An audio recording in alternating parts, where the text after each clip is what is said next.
चलिए सभी लोगों को नमस्ते और हम लोग शुरुआत करते हैं आज के सेशन का। आज हम लोग 144 नंबर सेट का डिस्कशन करने वाले हैं और 143 एक सेट आपका जो बचा हुआ है उसका डिस्कशन हम कल सैटरडे को कर देंगे। तो चलिए शुरुआत करते हैं आज के सेशन का और देखते हैं आज के जो क्वेश्चंस है उसको हम लोग देखेंगे। बेसिक क्वेश्चंस आज आपका है, लेकिन बेसिक क्वेश्चंस भी जानना बहुत ज़रूरी होता है, तभी तो आपके कंसेप्ट और भी बिल्डअप होंगे। तो लेवल हर तरह का क्वेश्चंस आपको मिलता रहेगा, टेस्ट में वेरिएशंस काफ़ी आते रहेगा, इसलिए आपको पूरी तरीके से चाहे इजी रहे, टफ रहे, मॉडरेट रहे, हर एक परिस्थिति में आपको क्या करना है, तो क्वेश्चन से कुछ ना कुछ सीखना है। तो चलिए आज हम लोग शुरुआत करते हैं आज के पहले क्वेश्चन से, देखते हैं क्या कहता है। आपको एसर्शन और रीजन का क्वेश्चन यहां पर दे रखा है, जहां पर आप देख पा रहे होंगे कि एक जगह आपको यहां पर एसर्शन की बात कही जा रही है और दूसरे जगह पर इसी का रीजन यहां पर दे रखा है। क्या उस एसर्शन का ये रीजन सही है या गलत है, ये आपको प्रूव्ड करके बताना है। तो मेरे भाई सबसे पहला आपको दे रखा है लिफ्ट की। अगर बात करते हैं तो जब कभी भी हम लोग लिफ्ट की बात करते हैं मेरे भाई, जब कभी भी हम लिफ्ट की बात करते हैं तो मैंने आपको कई बार बताया है कि लिफ्ट पर क्वेश्चंस आपका आएगा और जब भी लिफ्ट के क्वेश्चन आएंगे तो उसको आप आसानी से करना। कह रहा है यहां पर देखते हैं, इसको चेक करते हैं ये सही है कि नहीं। लिफ्ट हमारा किधर की ओर जा रही है, तो नीचे की ओर जा रही है। मान लेते हैं मेरे भाई कि ये हमारा लिफ्ट है और लिफ्ट में रस्सी बंधा हुआ है और इस तरीके से इसको हम लोगों ने क्या दिया कि ये कंप्लीट रूप से हमारा क्या, तो लिफ्ट है, ये लिफ्ट है। अब इस लिफ्ट के अंदर क्या है, तो कोई आदमी है। इस लिफ्ट के अंदर मान लेते हैं कि कोई आदमी है, जिस आदमी का वजन किधर होगा, तो जिस आदमी का वजन तो हमेशा नीचे होता है और वह कितने के बराबर, हम कहेंगे भार के बराबर होता है। और अगर आदमी का वजन नीचे अगर लगेगा तो जाहिर सी बात है कि इस रस्सी में तनाव किधर होगा, तो कहेंगे ऊपर की तरफ होगा। कंडीशन बोला है, इसको चेक कर रहा है कि लिफ्ट नीचे की ओर त्वरित गति से हो रही है, लिफ्ट नीचे की ओर जा रही है, जिसका त्वरण कितना ए है। ए त्वरण से हमारा, ए एक्सेलरेशन से हमारा लिफ्ट नीचे की तरफ जा रही है। तो मेरे भाई जब भी लिफ्ट के क्वेश्चन को सॉल्व करते हैं तो कुछ नहीं, एफ बराबर एम ए का कंसेप्ट आप यूज करते हैं और एफ बराबर एम ए में एफ जो होगा वो हमारा नेट फोर्स को बताता है। और नेट का मतलब क्या होगा, ये भी एक प्रकार का बल है, ये भी एक प्रकार का बल है, ये हमारा भार एक प्रकार का बल है, ये तनाव एक प्रकार का बल है। भार नीचे लटकेगा, तनाव ऊपर होगा। तो बताइए नेट कितना होगा जो नीचे लेके जा रहा होगा। अगर लिफ्ट नीचे जा रहा है इसका मतलब ये ज्यादा होगा, ये कम होगा। अगर लिफ्ट ऊपर जाता तो ये ज्यादा होता, ये कम होता। तो नेट लिखने का मतलब होगा मेरे भाई, नेट फोर्स कहने का मतलब इन दोनों फोर्स का अंतर। अगर नीचे जाएगा तो इसमें से इसको घटा के लिखेंगे, अगर ऊपर जाएगा तो इसमें से इसको घटा के लिखेंगे। तो लिफ्ट नीचे की ओर जा रही है, इसका मतलब इसमें से इसको घटा के लिखेंगे तो नेट फोर्स मिल जाएगा। mg माइनस क्या करेंगे, तो टी कर देंगे और बराबर ma कर देंगे। और यहां से आप क्या कीजिए, टी को सेपरेट कीजिए। जब टी को सेपरेट करिएगा तो यहां पर आपका हो जाएगा क्या, तो mg माइनस में ma हो जाएगा। मेरे भाई किसी भी आदमी का भार, एक्चुअल भार कितना होता है, mg होता है। अब उसमें से कोई टर्म अगर माइनस हो रहा है, इसका मतलब आप कह सकते हैं कि वस्तु का जो वास्तविक भार होगा, वस्तु का जो भार होगा मेरे भाई वास्तविक भार से कम हो जाएगा। अब यहां पर जो निकल करके आया, वस्तु का भार वास्तविक भार से क्या हो जाएगा, कहेंगे कम हो जाएगा। वास्तविक भार हमारा कितना होता है, कहेंगे mg के बराबर होता है, लेकिन हमारा भार कितना निकला, तो mg माइनस समथिंग आ गया। इसका मतलब कहीं ना कहीं इसमें वस्तु का, आदमी का जो भार होगा वास्तविक भार से कम रिप्रेजेंट कर रहा है। तो पहला एसर्शन को अगर हम लोग पढ़ते हैं तो कह रहा है जब लिफ्ट नीचे की ओर त्वरित होती है, लिफ्ट अगर, अच्छा लिफ्ट नीचे की ओर त्वरित होती है तो व्यक्ति हल्का महसूस करता है। क्यों हल्का महसूस करेगा, जब नीचे की ओर जाएगा तो उसका भार मेरे भाई जो एक्चुअल भार होगा उससे कम फील होता है। इसीलिए हम कहेंगे स्टेटमेंट हमारा क्या, तो कहेंगे एसर्शन तो हमारा रीजन सही है कि हल्का महसूस करेगा, कोई दिक्कत नहीं है, ये एसर्शन हमारा सही होगा। रीजन पर हम लोग आते हैं, क्या रीजन सही है, इसको चेक करते हैं। नीचे की ओर त्वरण के कारण व्यक्ति का आभासी भार वास्तविक भार से कम होता है। नीचे की ओर त्वरण है, नीचे की ओर त्वरण है तो वस्तु का भार जो है वास्तविक भार से कम है। इसका मतलब मेरे भाई रीजन भी उसको सेटिस्फाइड कर रहा है। इसका मतलब एसर्शन और रीजन सही है। और नीचे अगर जा रहा है तो व्यक्ति का आभासी भार जो है वो वास्तविक भार से हमारा कम फील हो रहा है, इसलिए हम ऐसा कहते हैं। और इस परिस्थिति में एसर्शन और रीजन दोनों इस क्वेश्चन का आंसर हमारा सही हो जाएगा। और जब नीचे की ओर त्वरित गति से अगर नीचे की ओर जाती तो वह हल्का महसूस करता है, और ऐसी परिस्थिति में हम कहते हैं कि ए और बी दोनों राइट होगा। और इस एसर्शन का जो रीजन दे रखा है वो करेक्ट एक्सप्लेनेशन भी दे रखा है, और उस परिस्थिति में इस क्वेश्चन के आंसर हमारे वेरीफाइड हो जाते हैं और आंसर करेंगे ऑप्शन नंबर ए के साथ हम लोग चलेंगे। ऑप्शन नंबर ए के साथ जाएंगे, एसर्शन भी सही, रीजन भी सही, रीजन एसर्शन का करेक्ट एक्सप्लेनेशन भी दे रहा है, और यहां से हम लोग इस बात को समझ गए। तो जहां कहीं भी आपको मान लेते हैं कभी भी क्वेश्चंस आपके सामने में अगर देता है लिफ्ट वाला, तो कुछ नहीं करना, F बराबर ma करना है। लेकिन जो F होना चाहिए वो नेट फोर्स होना चाहिए, ये बात आपको ध्यान रखना इस तरीके से। और जितने लोग लाइव देख रहे हैं सभी लोग एक बार सेशन को जरूर लाइक करिएगा। अगले क्वेश्चंस के ऊपर हम लोग बढ़ते हैं। बताइए अगला क्वेश्चन हमारा क्या होगा नेक्स्ट। अगला दे रखा है कि भौतिक और रासायनिक परिवर्तन के बारे में आपको बताना है कि कौन सा सही है कौन सा गलत है। मेरे पे रासायनिक परिवर्तन के बारे में बताना है और भौतिक परिवर्तन के बारे में बताना है। तो सबसे पहला हमारा कौन सा, अगर हम लोग इसको देखते हैं तो हम लोग सीधा कहेंगे मैग्नीशियम रिबन की बात कर रहा है, इसका मतलब हम मैग्नीशियम की बात कर रहे हैं। और मैग्नीशियम को जलाने के लिए क्या चाहिए, तो ऑक्सीजन चाहिए। और जब मैग्नीशियम ऑक्सीजन के साथ रिएक्शन करेगा तो ऐसी परिस्थिति में हमारा क्या बनेगा, तो मैग्नीशियम का ऑक्साइड्स बनेगा। 2 से मल्टीप्लाई कर दीजिए तो ये कंप्लीट रूप से हमारा बैलेंस इक्वेशन हो जाएगा। और आप यहां पर देख रहे होंगे कि अगर मैग्नीशियम ऑक्सीजन के साथ प्रतिक्रिया करता है तो मैग्नीशियम के ऑक्साइड्स बनते हैं। और मैग्नीशियम हमारा धातु है, धातु के ऑक्साइड्स हमारे कैसे होंगे, तो ये क्षारीय प्रकृति का होगा। ये कैसा होगा तो आपको ध्यान रखना, ये क्षारीय प्रकृति का होगा, इस बात को आप ध्यान रखेंगे। ये हमारा क्षारीय प्रकृति का होगा, ये सही है। तो जाहिर सी बात है मैग्नीशियम ऑक्सीजन के साथ प्रतिक्रिया करेगा और किसी भी चीज को जलने के लिए ऑक्सीजन चाहिए और ये ड्यू टू केमिकल रिएक्शन ऐसा हो रहा है। तो हम लोग सीधा कहेंगे अगर केमिकल रिएक्शन हो रहा है इसका मतलब रासायनिक परिवर्तन होगा। तो मैग्नीशियम रिबन का जलना एक रासायनिक परिवर्तन, बिल्कुल सही स्टेटमेंट है। अगला कह रहा है कि पानी में चीनी का घुलना। मेरे पे पानी में अगर चीनी घुल पा रहा है इसका मतलब क्या है, वो वहां कोई केमिकल रिएक्शन नहीं होता है। जैसे कि हम बात करते हैं, आपको पता होगा कोई भी मिश्रण हम बनाते हैं, कोई भी मिक्सर हम बनाते हैं, तो याद रखना कि जब भी मिश्रण या मिक्सर बनाते हैं तो उसके लिए कोई केमिकल रिएक्शन नहीं होता है। अगर आप कोई कंपाउंड बनाते हैं या कंपाउंड बन करके आता है तो वो ड्यू टू केमिकल रिएक्शन ही ऐसा होता है। तो यहां पर हम लोग बात करेंगे, जब हम मिश्रण की बात करते हैं तो आपको एक बात ध्यान रखना है मिश्रण के बारे में, कि मिश्रण हमारा कब बनता है, जब 2 या 2 से अधिक हमारे तत्व क्या होते हैं, निश्चित अनिश्चित अनुपात में मिले होते हैं। यानी मेरे भाई हम सीधा कहते हैं कि अनिश्चित अनुपात में, अनिश्चित अनुपात में तो होता ही होता, अनिश्चित अनुपात में 2 या 2 से अधिक तत्व, 2 या 2 से क्या होगा, तो कहेंगे अधिक तत्व आपस में मिलता है। 2 या 2 से अधिक तत्व क्या होगा, तो कहेंगे आपस में मिलते हैं। 2 या 2 से अधिक तत्व हमारा आपस में मिलते हैं, इस बात को आप ध्यान रखेंगे। 2 या 2 से अधिक तत्व आपस में मिलते हैं तो हमारा होगा, लेकिन अनुपात क्या सत अनिश्चित अनुपात है। दूसरी बात, जब भी मिश्रण का हमारा निर्माण होता है, जब भी हमारा मिश्रण बनता है तो याद रखना मेरे भाई यहां पर हमारा कोई केमिकल रिएक्शन नहीं होता है। यहां कोई केमिकल रिएक्शन होता है नहीं होता, इस बात को ध्यान रखना। यहां पर कोई भी केमिकल रिएक्शन नहीं होता, यह बात आपको ध्यान रखना मेरे भाई। लेकिन यौगिक अगर बनेगा तो वहां केमिकल रिएक्शन होता है, यहां कोई केमिकल रिएक्शन नहीं होता, इस बात को ध्यान रखना। यौगिक बनने के लिए केमिकल रिएक्शन होता है। तो जैसे मान लेते हैं शरबत आप बनाते हैं, आप क्या बना रहे हैं, तो आप शरबत बनाते हैं। शरबत कैसे बनता है, तो आप क्या करते हैं, तो पानी में चीनी को घोलते हैं। पानी में क्या करते हैं, तो चीनी को घोलते हैं। मेरे भाई पानी में चीनी को घोल दीजिए, शरबत बन जाएगा। फिर इस शरबत से आप क्या करते हैं, गर्म करके आप पानी चीनी को अलग भी कर सकते हैं। तो अगर आप यहां पर देख पा रहे होंगे कि शरबत जो हमारा बन रहा है या फिर इस तरीके से हम देख रहे हैं, ये सब हमारा मिश्रण जो हमारा एक भौतिक परिवर्तन को बताता है।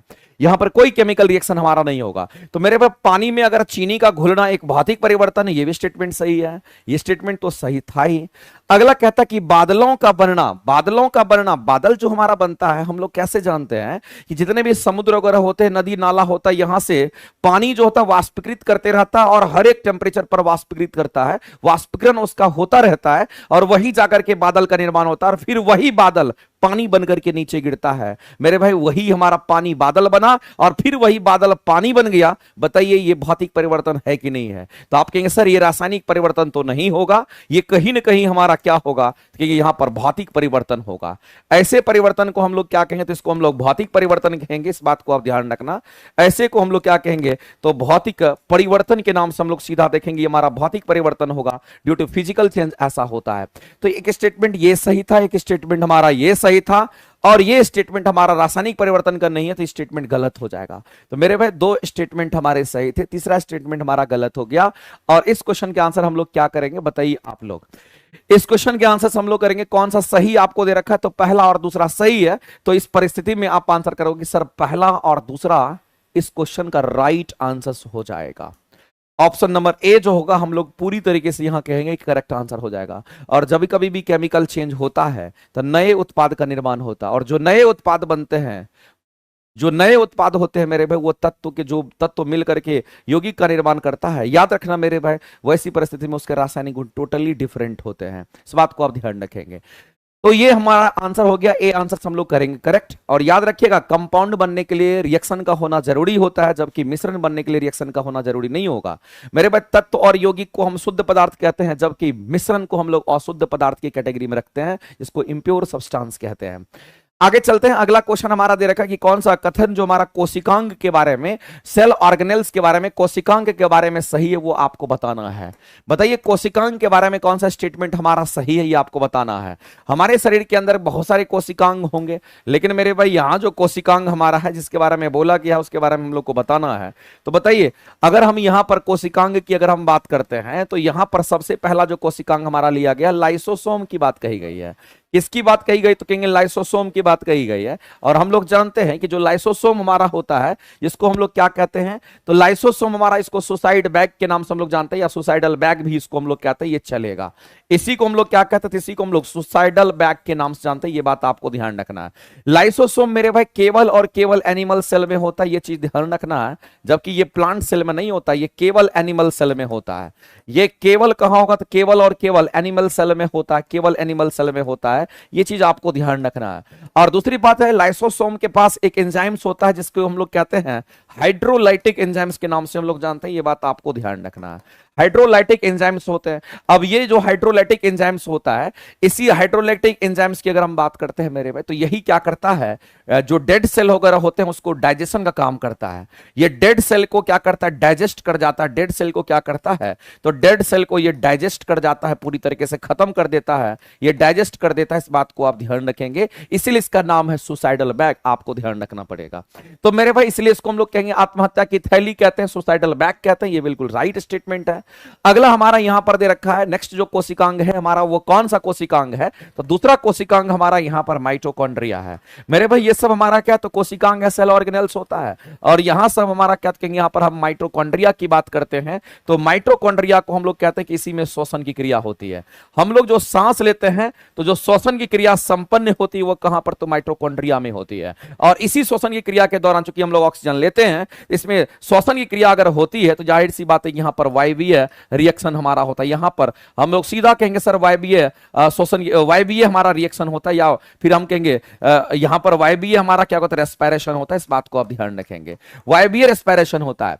और जब हम लोग सांस लेते हैं, ऑक्सीजन लेते हैं, तो हम लोग को पता होगा मेरे भाई ग्लूकोज क्या करता है, वो टूटता है और फिर एटीपी का निर्माण होता है। तो श्वसन की क्रिया के दौरान ही क्या होता है? ग्लूकोज टूटता है, पायरुविक एसिड बनता है, फिर पायरुवेट बनता है, फिर एटीपी का ऊर्जा का निर्माण होता है। और हम लोग जानते हैं कि 36 एटीपी ऊर्जा का, 36 एटीपी एनर्जी का, 36 एटीपी ऊर्जा का निर्माण होता है। 36 एटीपी ऊर्जा का हमारा यहां पर क्या होता है कि निर्माण होता है। इस बात को आप ध्यान रखेंगे। कितना एटीपी? 36 एटीपी होता है। 2 एटीपी ऊर्जा का निर्माण साइटोप्लाज्म में होता है। इस बात को आप ध्यान रखें, जिसको आप, तो इसीलिए अगर 36 एटीपी ऊर्जा का निर्माण होता है, एटीपी को बोलते हैं एडिनोसिन ट्राइफॉस्फेट, जिसको एनर्जी करेंसी भी कहते हैं, जिसको एनर्जी करेंसी कहते हैं, ऊर्जा मुद्रा के नाम से भी जानते हैं, कई बार पूछता है। तो मेरे भाई माइटोकॉन्ड्रिया को पावर हाउस ऑफ सेल क्यों कहते हैं? क्योंकि इसमें बहुत ज्यादा एनर्जी का निर्माण होता है। तो यह भी स्टेटमेंट हमारा सही हो जाएगा।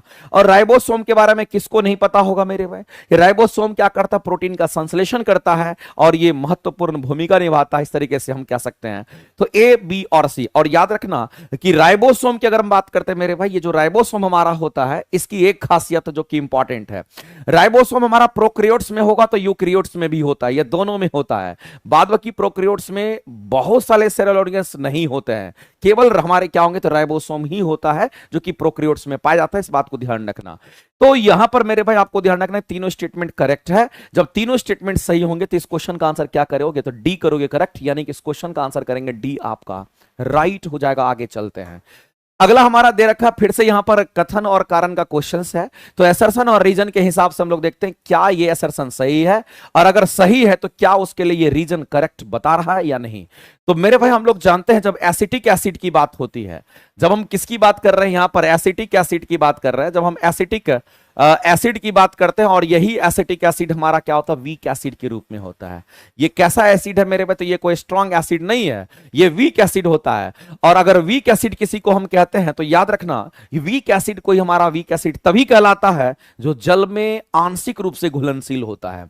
जो जल में, किसमें? जल की बात करते हैं, जो जल में जो जल में आंशिक रूप से घुलनशील होता है, हम उसकी बात कर रहे हैं। जो जल में आंशिक रूप से, जो जल में आंशिक रूप से घुलनशील होता है, हम उसकी बात करते हैं। जो जल में आंशिक रूप से घुलनशील होता है, हम उसकी बात करते हैं। इस बात को आप ध्यान रखेंगे। अगर आंशिक रूप से घुलनशील है तो हमारा क्या होगा, तो वीक एसिड कहलाता है। और जो एसिटिक एसिड हमारा होगा, इसको हम लोग वीक एसिड के रूप में ही देखते हैं। ये बात आपको ध्यान रखना है। अगर कोई जल में, जलीय विलयन में, अगर ये कोई जल में पूरी तरीके से आयनाइज हो जाएगा, पूरी तरीके से आयनित होगा, पूरी तरीके से घुल जाता है, उसको स्ट्रॉन्ग एसिड के नाम से हम लोग जानते हैं। और वह H+ आयन इजिली देता है।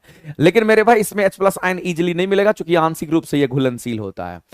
तो एसिटिक एसिड को इसलिए हम लोग क्या कहते हैं, तो ये हमारा कैसा होगा, तो इसको हम लोग कहते हैं वीक इलेक्ट्रोलाइट्स के नाम से हम लोग जानते हैं। तो अगर ये जल में आंशिक रूप से घुलनशील होता है, पूरी तरीके से घुलनशील नहीं होता, इसलिए इसका नाम होता है, ये हमारा वीक इलेक्ट्रोलाइट्स कहलाता है। इस बात को आप ध्यान रखेंगे। ये कैसा होगा, तो वीक इलेक्ट्रोलाइट कहलाता है, ये वीक इलेक्ट्रोलाइट कहलाता है। इस बात को आप ध्यान रखेंगे। ये हमारा वीक इलेक्ट्रोलाइट्स कहलाता है। ये बात आपको ध्यान रखना इस तरीके से। तो कुल मिलाकर के यहां से पता चला कि एसिटिक एसिड का जलीय विलयन एक कमजोर विद्युत अपघट्य है। ये बिल्कुल स्टेटमेंट हमारा करेक्ट है, इसमें कहीं से कोई दिक्कत नहीं है। अगले कारण की तरफ चलते हैं, रीजन की तरफ चलते हैं, देखते हैं क्या कहता है।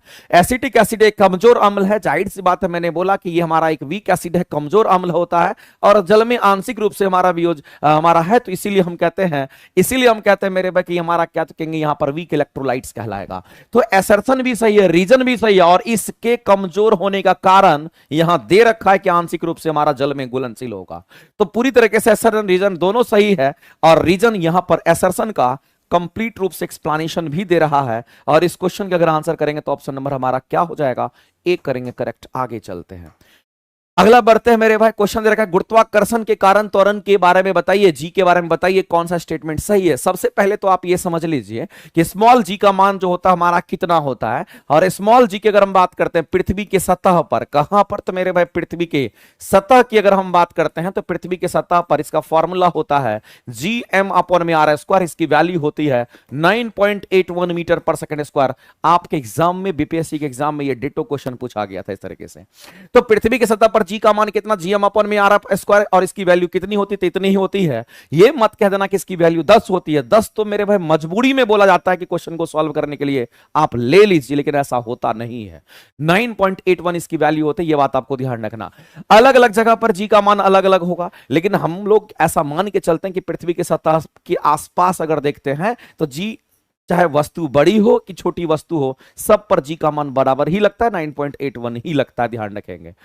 अब यहां पर कह रहा है कि मान लेते कि ये पृथ्वी की सतह है, ये मान लेते मेरे भाई ये पृथ्वी है, और पृथ्वी का मान लेते थोड़ी देर के, मान लीजिए कि ये उसको क्या मान लिए, तो इसको हम लोग इक्वेटर मान लेते हैं, और इसी को हम लोग भूमध्य रेखा कह देते हैं। इक्वेटर बोले तो इसको भूमध्य रेखा कह देते हैं। अगर हम भूमध्य रेखा कहते हैं तो आपको ध्यान रखना स्मॉल जी का मान हमारा कैसा होगा, कि यहां पर हमारा मिनिमम होगा। लेकिन अगर हम यहां पर बात करते हैं, अगर हम पोल की बात करते हैं, किसकी बात करते हैं, अगर इस जगह पर अगर देखते हैं तो ये हमारा पोल होता है, इसको हम लोग पोल कहते हैं। इस बात को आप ध्यान रखेंगे। तो मेरे भाई पोल पर जो जी का मान होगा ये कैसा होगा, तो पोल पर जी का मान हमारा मैक्सिमम होगा, इस बात को ध्यान रखेंगे। और उसकी वैल्यू, मैक्सिमम वैल्यू यही होती है, इस बात को आप ध्यान रखेंगे। और इसी पोल को पृथ्वी का सतह भी हम लोग लेकर के चलते हैं, इसी को हम लोग पृथ्वी का सतह भी मान करके क्वेश्चन को सॉल्व करते हैं। दूसरी बात आपको ध्यान रखना है कि अगर पृथ्वी के सतह से अगर आप ऊपर जाने की कोशिश करोगे तो जी का मान घटने लगेगा, और अगर पृथ्वी के सतह से नीचे भी जाओगे तो जी का मान घटने लगेगा। और अगर आप इक्वेटर से घूमते घूमते पोल की तरफ जाओगे, यहां मिनिमम है यहां मैक्सिमम है, तो जी का मान बढ़ने लगेगा। और अगर मैक्सिमम से मिनिमम की तरफ आओगे तो जी का मान घटने लगेगा, और पृथ्वी के केंद्र पर जी का मान क्या होगा, कहेंगे 0 हो जाएगा। तो मेरे भाई आपको ध्यान रखना है, अगर हम गुरुत्वीय त्वरण की अगर हम बात करते हैं तो इसके बारे में स्टेटमेंट सही कौन सा है, तो ध्रुव कोई भी हो, चाहे नॉर्थ पोल हो कि साउथ पोल, अगर ध्रुव लिख दिया तो याद रखना जी का मान मैक्सिमम मान होता है। और अधिकतम मान जी का कितना होता है, जी का मैक्सिमम मान कितना होगा, तो याद रखना 9.81 मीटर पर सेकंड स्क्वायर ही होता है। अगर भूमध्य रेखा पर देखेंगे तो इसका मान, जी का मान मिनिमम होता है, और कितना मिनिमम होगा वो डिपेंड करता है वैल्यू के ऊपर, घूर्णन गति के ऊपर भी डिपेंड करता है। दूसरी बात, अगर पृथ्वी के सतह से अगर आप ऊपर की ओर जाते हैं तो जी का मान घटता है, यानी कि पृथ्वी के सतह से ऊंचाई के साथ उसका मान घटता है। ये भी स्टेटमेंट आपका सही है। तो कुल मिलाकर के आप क्या देख पा रहे हैं कि ऑप्शन नंबर डी जो है आपका, किसी भी सूरत में, किसी भी स्थिति, किसी भी परिस्थिति में ये आंसर आपके राइट हो जाएंगे। यानी इस क्वेश्चन का आंसर क्या करेंगे, तो ऑप्शन नंबर डी जो होगा हमारा करेक्ट हो जाएगा। इस तरीके से आगे बढ़ते हैं। अगला क्वेश्चन हम लोग देखते हैं निम्नलिखित में से कौन सा समस्थानिक और समभारिक के बारे में आपसे पूछा गया है। दोनों में एक तो डिफरेंस हमारा होता है कि समस्थानिक कहने का मतलब होता है जिसकी परमाणु संख्या समान द्रव्यमान संख्या भिन्न होता है। समभारिक जस्ट उसी का उल्टा होता है, जिसका परमाणु द्रव्यमान समान होता है और परमाणु संख्या भिन्न हो जाता है, उसको हम लोग समभारिक कहते हैं। तो समस्थानिक उसको कहते हैं जिसके समान परमाणु संख्या लेकिन भिन्न द्रव्यमान संख्या होंगे। समभारिक उसको कहते हैं जिसके द्रव्यमान संख्या समान होंगे और भिन्न परमाणु संख्या होंगे। और मेरे पास हाइड्रोजन के 3 समस्थानिक होते हैं, प्रोटियम, ड्यूटेरियम और ट्राइटियम हमारा होता है। तो ये स्टेटमेंट तो हमारा सही है और ये इस बात का सूचक है मेरे भाई कि समस्थानिक समभारिक में क्या डिफरेंस है। दोनों स्टेटमेंट लिखा हुआ है और हाइड्रोजन के 3 समस्थानिक होते हैं वो भी आपको बता दिया है, जिसकी परमाणु संख्या समान होगी, द्रव्यमान संख्या सबका अलग अलग होता है। तीनों के बारे में आप जानते हैं। तो बताइए इस क्वेश्चन के आंसर अगर करने के लिए जाएंगे तो मुझे लग रहा है कि डी ऑप्शन के साथ ही आपको जाना पड़ेगा। डिफरेंस करने की बात करेगा तो ये भी सही है और ये दोनों स्टेटमेंट सही यहां पर बता रहा है कि डिफरेंस को बताता रहा। ये स्टेटमेंट आप देखेंगे गौर से, ये स्टेटमेंट आप गौर से देखिएगा तो ये दोनों कहीं ना कहीं आइसोटॉप्स और आइसोबार में अंतर को बताता है। इस तरीके से हम लोग जानते हैं। उसी के कुछ एग्जांपल्स यहां पर आपको दे रखे हैं। आगे हम लोग चलते हैं। अगर किसी को भी लगता है कि हमको साइंस टेस्ट देना है तो आप मेरे भाई प्लेटफॉर्म बाय नवीन कुमार सिंह एप्लीकेशन पर जाइए। विदाउट हेजिटेशन का आपको ध्यान रखना है कि प्लेटफॉर्म बाय नवीन कुमार सिंह एप्लीकेशन पर जाकर के जो टेस्ट वाला सेक्शन होगा उस टेस्ट वाले सेक्शन में आप जाएंगे और वहां से आप इस टेस्ट को परचेज करके आप अपने मोबाइल में, फोन में और या फिर लैपटॉप में बैठ करके टेस्ट दीजिए। तब जाकर के इसका डिस्कशन में भाग लीजिए तो आपको कई गुना बेनिफिट दिखेगा। और ये 141 नंबर सेट से लेकर के 160 नंबर सेट तक मिलेगा और ये सेशन 8 के रूप में आपको मिलेगा। ध्यान रखना टेस्ट जरूरी होता है और टेस्ट आप मोबाइल में अभी अगर देते हैं या घर में भी टेस्ट देते हैं, सिस्टम पर बैठ करके टेस्ट देते हैं तो कोशिश करना है कि कम समय में टेस्ट को कंप्लीट कर देना है। आपको कोई क्वेश्चन आसान इसलिए लग रहा है कि चूंकि आपने उसको बहुत बार पढ़ रखा है। तो ऐसे ही होता है, आप इतना यूज्ड टू हो जाइए कि एग्जाम में सारा क्वेश्चन आपको लगे ये सब आता है, ये आता है, ये आता है, ये आता है, ऐसा लगने लगे। तो प्रैक्टिस से आएगा, ऐसे नहीं आता है। हम लोग बात करते हैं जाइलम और फ्लोएम की बात करते हैं। जटिल अस्थायी ऊतक है या नहीं मेरे भाई? हम सभी लोग जानते हैं कि कॉम्प्लेक्स टिश्यू है, बिल्कुल सही है। क्योंकि हम लोग जब प्लांट टिश्यू की हम बात करते हैं तो हमारे दिमाग में एक ही दो बात आता है। जब कभी भी हम प्लांट टिश्यू की बात करते हैं तो हम लोगों को एक दो बात ध्यान में आता है। एक को हम लोग क्या कहते हैं मेरे भाई? तो एक तो हमारा मेरिस्टेमेटिक टिश्यू होता है जो यहां पर प्लांट का ग्रोथ कराता है। एक हमारा परमानेंट टिश्यू होता है और परमानेंट टिश्यू को ही क्या कहते हैं? तो अस्थायी ऊतक के नाम से हम लोग जानते हैं। ये हमारा कह सकते हैं, इसी को हम लोग अस्थायी ऊतक कहते हैं। लेकिन अस्थायी ऊतक भी दो प्रकार का होता है। अस्थायी ऊतक भी दो प्रकार का होता है। एक को हम लोग क्या कहते हैं? सिंपल परमानेंट टिश्यू कहते हैं। एक को सिंपल परमानेंट टिश्यू कहते हैं और दूसरे को हम कहते हैं कॉम्प्लेक्स परमानेंट टिश्यू के नाम से हम लोग जानते हैं। इसको कॉम्प्लेक्स परमानेंट टिश्यू कहते हैं। अगर कोई सिंपल परमानेंट टिश्यू है तो याद रखना इसमें पैरेन्काइमा होगा, इसमें कोलेनकाइमा होगा और इसमें स्क्लेरेन्काइमा होगा। अगर कोई कॉम्प्लेक्स अगर परमानेंट टिश्यू होगा तो इसी में हमारा जाइलम होता है और इसी में हमारा क्या होगा? कहीं यहां पर हमारा फ्लोएम होता है। तो जाइलम और फ्लोएम हमारा कॉम्प्लेक्स परमानेंट टिश्यू है जिसको जटिल अस्थायी ऊतक कहते हैं। तो जाइलम और फ्लोएम को संवहनी ऊतक भी कहा जाता है, इस बात को आप ध्यान रखना। इसको वैस्कुलर टिश्यू के नाम से जानते हैं, संवहनी ऊतक भी कहते हैं, जो कि हमारा संवहन करता है, जल में घुले हुए खनिज लवण का संवहन करेगा और ये प्लांट में जो भोजन बनता है आफ्टर फोटोसिंथेसिस उसका संवहन ये करता है फ्लोएम। और ये एक जटिल अस्थायी ऊतक का पार्ट है, कॉम्प्लेक्स परमानेंट टिश्यू का पार्ट है। ये स्टेटमेंट पूरी तरीके से हमारा क्या तो कहेंगे करेक्ट है, इसमें किसी को दिक्कत नहीं होना चाहिए। कारण क्या कहता है ये समझते हैं। कारण क्या है? तो कह रहा है कि वे एक से अधिक प्रकार की कोशिकाओं के बने होते हैं। तो जो जाइलम है मेरे भाई ये 4 प्रकार के सेल से बना होता है और फ्लोएम भी हमारा 4 प्रकार के सेल से बना होता है। ये बात आपको ध्यान रखना पड़ेगा। तो अगर आप जाइलम की अगर बात कर लेते हैं या फ्लोएम की अगर बात कर लेते हैं तो आपको पता होगा जो जाइलम हमारा होता है ये 4 प्रकार के सेल से बना होता है। इसमें कितने प्रकार के सेल? 4 प्रकार का। इसी तरीके से अगर हम फ्लोएम की बात करते हैं ये भी कितने प्रकार के सेल से? तो 4 प्रकार के सेल से ये भी बने होते हैं। तो मेरे भाई ये एक से अधिक प्रकार के सेल से बने होते हैं जो एक इकाई के रूप में एक साथ काम करता है। बिल्कुल सही बात है, सब एक यूनिट के रूप में हमारा काम करता है। इसीलिए इसको हम लोग जटिल अस्थायी ऊतक के रूप में देखते हैं। तो मेरे भाई असर्शन और रीजन दोनों सही है और जो रीजन है वो हमारा असर्शन का सही एक्सप्लेनेशन भी कर रहा है। इस तरीके से इस क्वेश्चन के आंसर करेंगे करेक्ट। ऑप्शन नंबर हमारा कौन सा हो जाएगा? कहेंगे यहां पर ए हो जाएगा राइट। मेरे भाई आपको ध्यान रखना है कि जाइलम होगा यूनिडायरेक्शनल होता है जबकि फ्लोएम हमारा यहां पर बाई डायरेक्शनल होता होता है। दूसरी बात आपको ध्यान रखना, जाइलम में ट्रैकिड्स हो गया, वेसल्स हो गया और जाइलम फाइबर हो गया, ये तीनों निर्जीव ऊतक होते हैं। जबकि फ्लोएम में अगर देखें तो केवल और केवल फ्लोएम फाइबर ही निर्जीव ऊतक होता है, बाद बाकी सब सजीव ऊतक होते हैं, ये भी ध्यान रखना। और अगर फ्लोएम में अगर भोजन का मान लेते हैं स्टोरेज या भोजन का ट्रांसपोर्टेशन अगर होता है तो हम कहेंगे सुक्रोज के रूप में होता है प्लांट में। कहेंगे फ्लोएम किसके रूप में भोजन का ट्रांसपोर्टेशन करता है, तो कहेंगे सुक्रोज के रूप में करता है, इस बात को आप ध्यान रखेंगे। और जाइलम का काम है जल में घुले हुए खनिज लवण को ऊपर पहुंचाने का काम करता है। आगे चलते हैं, अगला क्वेश्चन हम लोग देखते हैं क्या कहता है। अगला कह रहा है कि पादप कोशिका के बारे में, जो प्लांट सेल हमारा होता है उसके बारे में बताइए कौन सा स्टेटमेंट हमारा गलत है। आप बताइए मेरे भाई इस क्वेश्चन का आंसर क्या करोगे, जल्दी से फास्ट। जितने लोग लाइव देख रहे हो सभी लोग आंसर करके बताओगे। अगर हम यहां पर प्लांट सेल की बात करते हैं तो एक बात बताइए मेरे भाई कि जो हमारा प्लांट सेल हमारा होता है, इस प्लांट सेल के बारे में कौन सा स्टेटमेंट सही है। तो प्लांट सेल में तो हम लोग सभी लोग जानते हैं कि इसमें सेल वॉल होता है, इसमें सेल वॉल होता है। सेल वॉल मेरे भाई एनिमल सेल में नहीं होता है, प्लांट सेल में सेल वॉल होता है, इसको कोशिका भित्ति कहते हैं। इसी में कोशिका भित्ति होती है, इसी में क्या होती है कहेंगे कोशिका भित्ति होती है। और जो कोशिका भित्ति प्लांट सेल की होती है वो सेलुलोज की बनी होती है, इस बात को ध्यान रखना।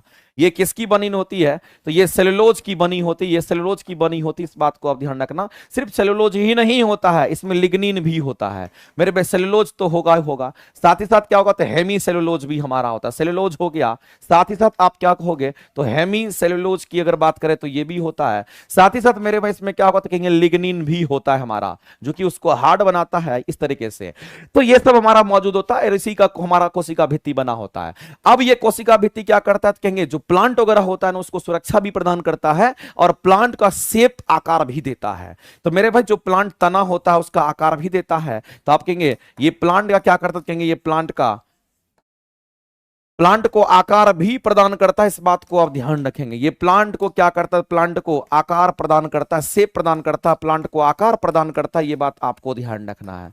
और दूसरी बात आपको ध्यान रखना मेरे भाई, ये प्लांट को सुरक्षा भी प्रदान करता है, प्लांट को ये सुरक्षा भी प्रदान करता है, इस बात को ध्यान रखना। प्लांट को सुरक्षा भी प्रदान करता है, ये बात आपको किसी भी सूरत में ध्यान रखना है। ये प्लांट सेल की कहानी है। तो सबसे पहला हमारा यही है, कोशिका भित्ति होती है, उसमें सेलुलोज की बनी होती है, एकदम सही बात है। दूसरी बात मेरे भाई अगर हम प्लांट सेल की अगर बात करते हैं तो हम लोगों को ध्यान रखना है प्लांट सेल में यहां पर क्या होता है कहेंगे वैक्यूल होता है, इसको रसधानी कहते हैं, इसको हम लोग रसधानी कहते हैं। और ये इसी को इंग्लिश में क्या कहते हैं, तो इसी को इंग्लिश में हम लोग वैक्यूल के नाम से हम लोग जानते हैं, ये वैक्यूल होता है। लेकिन रसधानी जो वैक्यूल्स होता है इसमें भोजन का संग्रह होता है, इस बात को आप ध्यान रखेंगे। इसी में भोजन का संग्रह होता है, आपको ध्यान रखना मेरे भाई, यहां पर भोजन का संग्रह होता है, ये बात आपको ध्यान रखना है। और बड़ी रसधानी होती है प्लांट सेल में, जबकि एनिमल सेल में छोटी रसधानी होती है, बहुत छोटा सा होता है, उसका कोई यूज नहीं होता एनिमल सेल में। प्लांट सेल में इसका यूज होता है, भोजन का संग्रह करने का काम करता है। तो इसमें एक बड़ी बड़ी यहां पर रसधानी होती है, ये बात सही है। एनिमल सेल में छोटी रसधानी होती है, उसका कोई यूज नहीं होता है। इसके बाद आपको दे रखा है मेरे भाई यहां पर सेंट्रोसोम के बारे में, तो आपको ध्यान रखना सेंट्रोसोम मेरे भाई प्लांट सेल में नहीं होता है, केवल एनिमल सेल में ये होता है और सेल डिवीजन में ये भाग लेता है। तो याद रखना मेरे भाई ये केवल एनिमल सेल में होता है, ये प्लांट सेल में नहीं होता है। ये केवल और केवल एनिमल सेल में होता है, ये चीज आपको ध्यान रखना, केवल एनिमल सेल में ये होता है। ये कहां नहीं होगा तो ये प्लांट सेल में नहीं होता, ये बात आपको ध्यान रखना है। ये मेरे भाई अगर हम बात करते हैं ये प्लांट सेल में नहीं होगा, केवल एनिमल सेल में होता है। और एनिमल सेल में इसका काम क्या है तो कहेंगे इसका कार्य क्या है, तो इसका कार्य होता है मेरे भाई यहां पर सेल डिवीजन में भाग लेता है। ये सेल डिवीजन की अगर हम बात करते हैं उसमें ये पार्टिसिपेट करता है, यानी कि सेल डिवीजन ये कराता है, इस बात को ध्यान रखेंगे, जो सेंट्रोसोम होता है। तो आपसे प्लांट सेल की बात हो रही है यहां पर, और प्लांट सेल में तो ये होता ही नहीं है। तो यहां कह रहा है कि प्लांट सेल में ये होता है और कोशिका विभाजन में मदद करता है, मेरे में प्लांट सेल में तो ये नहीं होता है। तो इसके लिए हम सीधा कहेंगे ये प्लांट सेल में हमारा ये इसलिए गलत हो जाएगा। ये स्टेटमेंट सही था, ये स्टेटमेंट सही था, ये स्टेटमेंट गलत हुआ। आंसर आपको गलत को चूज करना है। बताइए कौन सा स्टेटमेंट गलत हुआ जो आंसर होगा, आंसर करेंगे ऑप्शन नंबर आपका सी करेक्ट हो जाएगा। मेरे भाई हम लोग जानते हैं, हम लोग यहां पर जानते हैं, जैसे कि मान लेते हैं कि यहां पर आप क्या समझते हैं, समझना गौर से, इसको सेंट्रोमेयर कहते हैं कि नहीं कहते हैं। और इस तरीके से आप समझिए, इस तरीके से आप समझिए कि ऐसे करके हमारा क्या कहेंगे यहां पर हमारा क्रोमोसोम होता है, और क्रोमोसोम को यहां पर क्या करता था, इसको ये जो कनेक्ट करता है जहां पर इस नोड को हम लोग क्या कहते हैं, तो इसको सेंट्रोमेयर के नाम से जानते हैं, इसको हम लोग सेंट्रोमेयर कहते हैं। इसको हम लोग सेंट्रोमियर कहते हैं। और ये जो हमारा होता है इसको क्रोमेटिड्स के नाम से जानते हैं, इसको हम लोग क्रोमेटिड्स कहते हैं। जो धागा नुमा संरचना होता है इसको क्रोमेटिड्स कहते हैं, इस बात को ध्यान रखना। इसको हम लोग क्रोमेटिड के नाम से हम लोग जानते हैं, इस बात को ध्यान रखेंगे। और यहीं पर डिस्क होता है, ध्यान रखना मेरे भाई, इसी जगह पर क्या होता है कहेंगे, यहीं पर डिस्क होता है, दोनों तरफ से इस तरह से डिस्क होता है। और ये जो डिस्क हमारा होता है इस बात को ध्यान रखना, इस डिस्क का नाम क्या है, तो इस डिस्क को अगर हम लोग यहां पर, चूंकि एनसीईआरटी में ये बात लिखा है तो आपको ध्यान रखना है, यहां पर उसके जस्ट बगल में यहां पर डिस्क शेप का हमारा होता है, इसको हम लोग क्या बोलते हैं, तो यहां पर कैनेटो कोर के नाम से हम लोग जानते हैं। तो डिस्क आकृति की जो आप देख रहे हैं, डिस्क शेप का जो देख रहे हैं, इसको क्या कहते हैं, तो इसको याद रखना, यहां पर काइनेटो कोर्स के नाम से हम लोग जानते हैं, ये काइनेटो कोर्स हमारा होता है, ध्यान रखेंगे। इस तरह की ये संरचनाएं होती है। तो और इसी में मेरे भाई हमारा क्या होता है कहेंगे, इसी में आप देखेंगे तो एक हमारा यहां पर सीधा सीधा हम लोग कहेंगे कि यहीं पर हमारा क्या होता है, तो इस तरीके से ये जुड़ा हुआ रहता है। और यहीं पर आगे चल करके आप देखेंगे तो हमारा यहां पर सेंट्रियोल्स भी होता है। और जो सेंट्रियोल्स हमारा होता है, यहां पर आगे चल करके आप देखेंगे तो सेंट्रोसोम हमारा होता है, जो कि चारों तरफ से यहां पर पदार्थ से हमारा घिरा हुआ रहता है। तो सेंट्रोसोम का मेन काम होता है मेरे भाई कि सेल डिवीजन करना। सेंट्रोसोम का मेन काम होता है सेल डिवीजन करना, लेकिन किस में सेल डिवीजन करेगा, तो मेरे भाई सेल डिवीजन करेगा किस में, तो एनिमल सेल में करेगा। प्लांट सेल में सेल डिवीजन में ये भाग नहीं लेता है। ये किस में सेल डिवीजन करेगा, तो याद रखना सेल डिवीजन करेगा लेकिन एनिमल सेल में करेगा, प्लांट सेल में ये नहीं करता, इस बात को ध्यान रखेंगे। जो गलत था वो गलत था, ऑप्शन नंबर सी आपका यहां पर गलत था। आगे चलते हैं, अगला क्वेश्चन हम लोग देखते हैं मेरे भाई। ये तो क्वेश्चन आपका थोड़ा सा रिपीटेड क्वेश्चन है, लेकिन आप इसको बता दीजिए इस क्वेश्चन का आंसर क्या करेंगे। 8 क्वेश्चन में 8 बच गया, 8 क्वेश्चन में 8 बच गया रे भोंदू है, 8 क्वेश्चन में 8 बच गया। आकर के पढ़ो ना क्वेश्चन को तो पता चलेगा। क्वेश्चन बनाना अलग चीज होता है, पढ़ करके सॉल्व करना, सोल्यूशन कराना उसका अलग चीज होता है। 8 बढ़िया करता है। अगला क्वेश्चन उड़ा दें क्या, बताओ। ये सब क्वेश्चन तो रिपीटेड क्वेश्चन है। अगला क्वेश्चन हमारा कहता है कि नाइट्रोजन चक्र के बारे में बताइए कौन सा स्टेटमेंट सही है। नाइट्रोजन फिक्सेशन कहने का मतलब होता है कि हमारे वायुमंडल में नाइट्रोजन का परसेंटेज 78% है, और उस नाइट्रोजन का डायरेक्ट हम लोग यूज नहीं कर पाते, डायरेक्ट मिट्टी में उसका इस्तेमाल नहीं होता है, तो उसका नाइट्रिफिकेशन होता है। और उसी को नाइट्रिफिकेशन करने के लिए, नाइट्रोजन फिक्सेशन करने के लिए अलग अलग बैक्टीरिया उसमें काम करता है हमारा। तो मेरे भाई नाइट्रोजन स्थिरीकरण में वायुमंडलीय नाइट्रोजन का प्रयोग करने योग्य यौगिक जैसे अमोनिया में उसको परिवर्तित करते हैं, फिर जाकर के उसका इस्तेमाल किया जाता है। दूसरी बात आपको ध्यान रखना, नाइट्रिफिकेशन का हमारा जस्ट उल्टा डीनाइट्रिफिकेशन होता है। ये वो एक तो नाइट्रिफिकेशन होता है, तो आपको ध्यान रखना जो नाइट्रिफिकेशन होता है इसको आप ध्यान रखेंगे। नाइट्रिफिकेशन की अगर हम बात करते हैं, नाइट्रिफिकेशन हमारा क्या, इस बात को समझते हैं। नाइट्रिफिकेशन एक प्रोसेस है, ये एक प्रक्रिया है, इस बात को ध्यान रखना। और इस प्रक्रिया में क्या होती है, तो आपको ध्यान रखना इस प्रक्रिया में मेरे भाई यहां पर हम लोग सीधा समझेंगे जो नाइट्रोजन हमारा है, जो नाइट्रोजन हमारा होता है, जो नाइट्रोजन हमारा यहां पर गैस के रूप में होता है, ये नाइट्रोजन गैस हमारा नाइट्रेट्स बनता है, ये हमारा नाइट्रेट्स बनता है, इस बात को ध्यान रखेंगे। और नाइट्रेट्स कहने का मतलब NO3 हमारा माइनस के रूप में तैयार होता है, और यही क्या करता है कहेंगे यहां पर मिट्टी की उर्वरा शक्ति को बढ़ाता है, यही हमारा नाइट्रोजन फिक्सेशन में भाग लेता है। तो नाइट्रोजन फिक्सेशन में भाग कौन लेता, तो यही हमारा नाइट्रोजन फिक्सेशन का करने का काम करता है, वो नाइट्रेट हमारा होता है। तो नाइट्रिफिकेशन मतलब नाइट्रोजन से, नाइट्रोजन गैस से नाइट्रेट्स बन जाना। तो वी नाइट्रिफिकेशन मतलब इसी का जस्ट उल्टा होता है, नाइट्रेट से नाइट्रोजन गैस तैयार हो जाना। तो मेरे भाई उसी के बारे में बोला है कि डीनाइट्रिफिकेशन कहने का मतलब होता है यह वह प्रक्रिया जिसमें नाइट्रेट्स को वापस गैसियस नाइट्रोजन में परिवर्तित कर देना, इसी को उल्टा कर देंगे, उसी को हम लोग वी नाइट्रेटिफिकेशन के नाम से जानते हैं। यानी कहने का मतलब कुल मिलाकर के हमारा ये है। और हम सभी लोग जानते हैं नाइट्रोजन फिक्सेशन में राइजोबियम बैक्टीरिया काम करता है, और ये राइजोबियम बैक्टीरिया हमारा सहजीवी संबंध को निभाता है। तो मेरे भाई आपको ध्यान रखना है कि नाइट्रोजन फिक्सेशन की अगर हम बात करते हैं, कभी भी अगर नाइट्रोजन फिक्सेशन की अगर हम बात करते हैं, तो इस नाइट्रोजन फिक्सेशन में हमारा जो बैक्टीरिया यहां पे काम करते हैं इसको हम लोग राइजोबियम बैक्टीरिया के नाम से हम लोग जानते हैं। और ये राइजोबियम बैक्टीरिया हमारा कहां पे, तो कहेंगे दलहनी फसल के जड़ में होता है। ये कहां पर, तो आपको ध्यान रखना है ये दलहनी फसल के जड़ में होता है, इस बात को ध्यान। दलहनी फसल की जो जड़ होती है उसमें पाई जाती है, और दलहनी फसल के जड़ में क्या करता है, तो कहेंगे यहीं पर ये राइजोबियम बैक्टीरिया क्या करता है, तो उसके जड़ में छुपा हुआ रहता है। और इस राइजोबियम बैक्टीरिया के कारण क्या होता है, इस दलहनी फसल को क्या होता है, फायदा मिल जाता है, चूंकि मिट्टी की उर्वरा शक्ति को बढ़ा देता है, इसमें ग्रोथ हो जाता है। तो मेरे भाई राइजोबियम बैक्टीरिया और ये दलहनी फसल दोनों को फायदा होता है। जब दोनों को फायदा होगा तो ऐसे संबंध को हम लोग क्या कहते हैं, सहजीवी संबंध कहते हैं। ऐसे संबंध को क्या कहते हैं, तो सहजीवी संबंध के नाम से जानते हैं। इसका मतलब ये स्टेटमेंट भी सही है।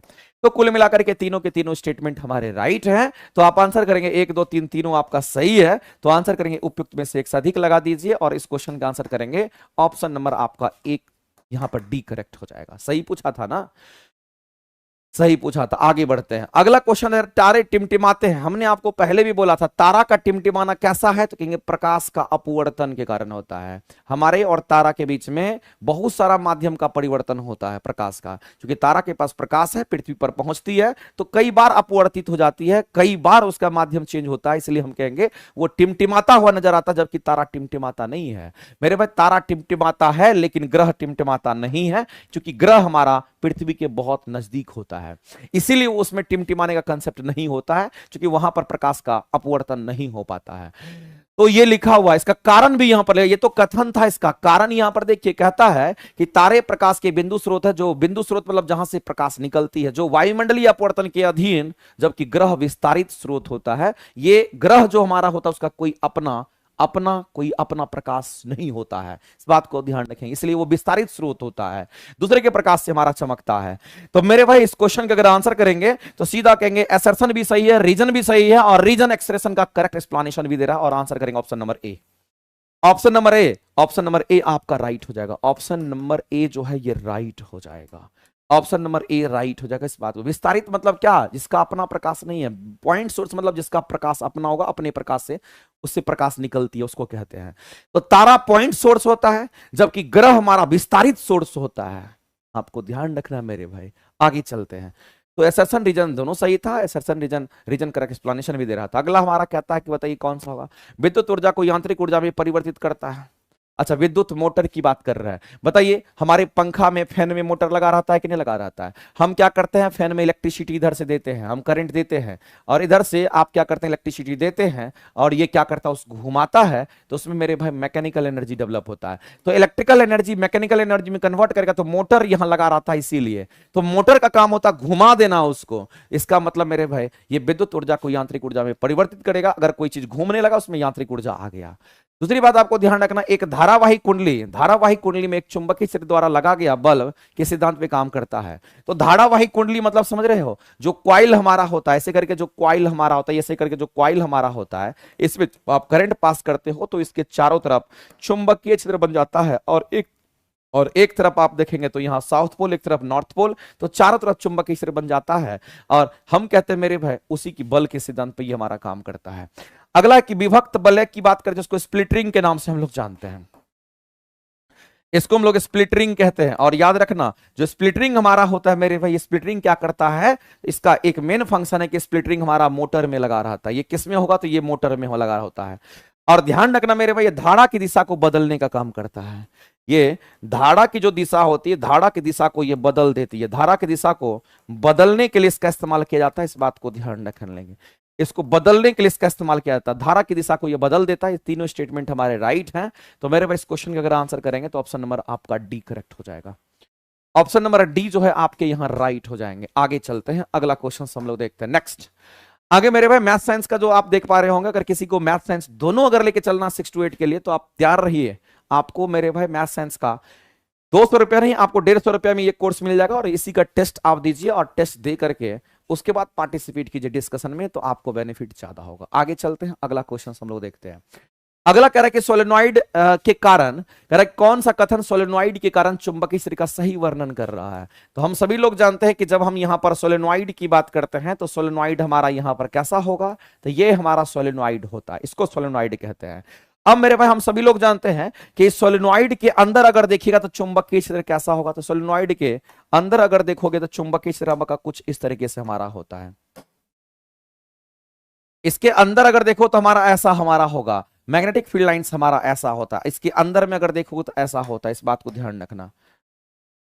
अगर इसके अंदर देखना चाहते हैं तो ये ऐसा होगा, ये बात आपको ध्यान रखना। अगर इसके अंदर देखना चाहते हैं तो ये आपका यूनिफॉर्मली डिस्ट्रीब्यूटेड होगा, और अंदर में मेरे भाई ये क्या होगा, तो एक दूसरे के समानांतर होगा। और इसीलिए कहते हैं जब यूनिफॉर्मली डिस्ट्रीब्यूटेड होता है तो उसके अंदर में जो चुंबकीय क्षेत्र हमारा बनता है, जिसको चुंबकीय क्षेत्र कहते हैं, इसके अंदर जो चुंबकीय क्षेत्र हमारा होता है, इसके अंदर जो चुंबकीय क्षेत्र होता है ये यूनिफॉर्म होता है।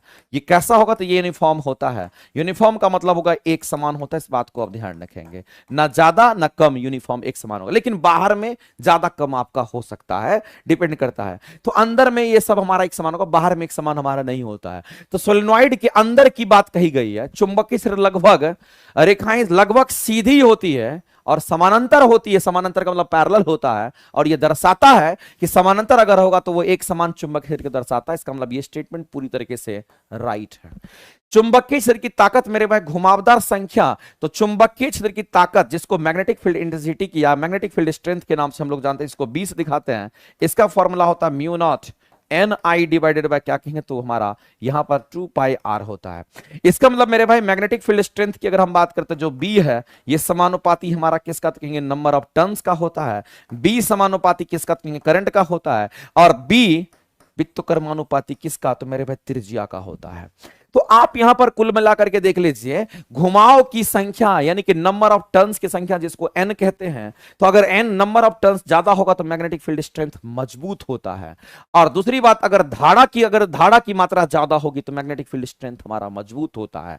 तो कहीं ना कहीं चुंबक की जो ताकत है वो इन दोनों पैरामीटर पर निर्भर करता, आई पर भी निर्भर करेगा, एन पर भी करेगा, एन पे आई पर दोनों पर निर्भर करता है। तो कुल मिलाकर के स्टेटमेंट भी आपका पूरी तरीके से राइट है।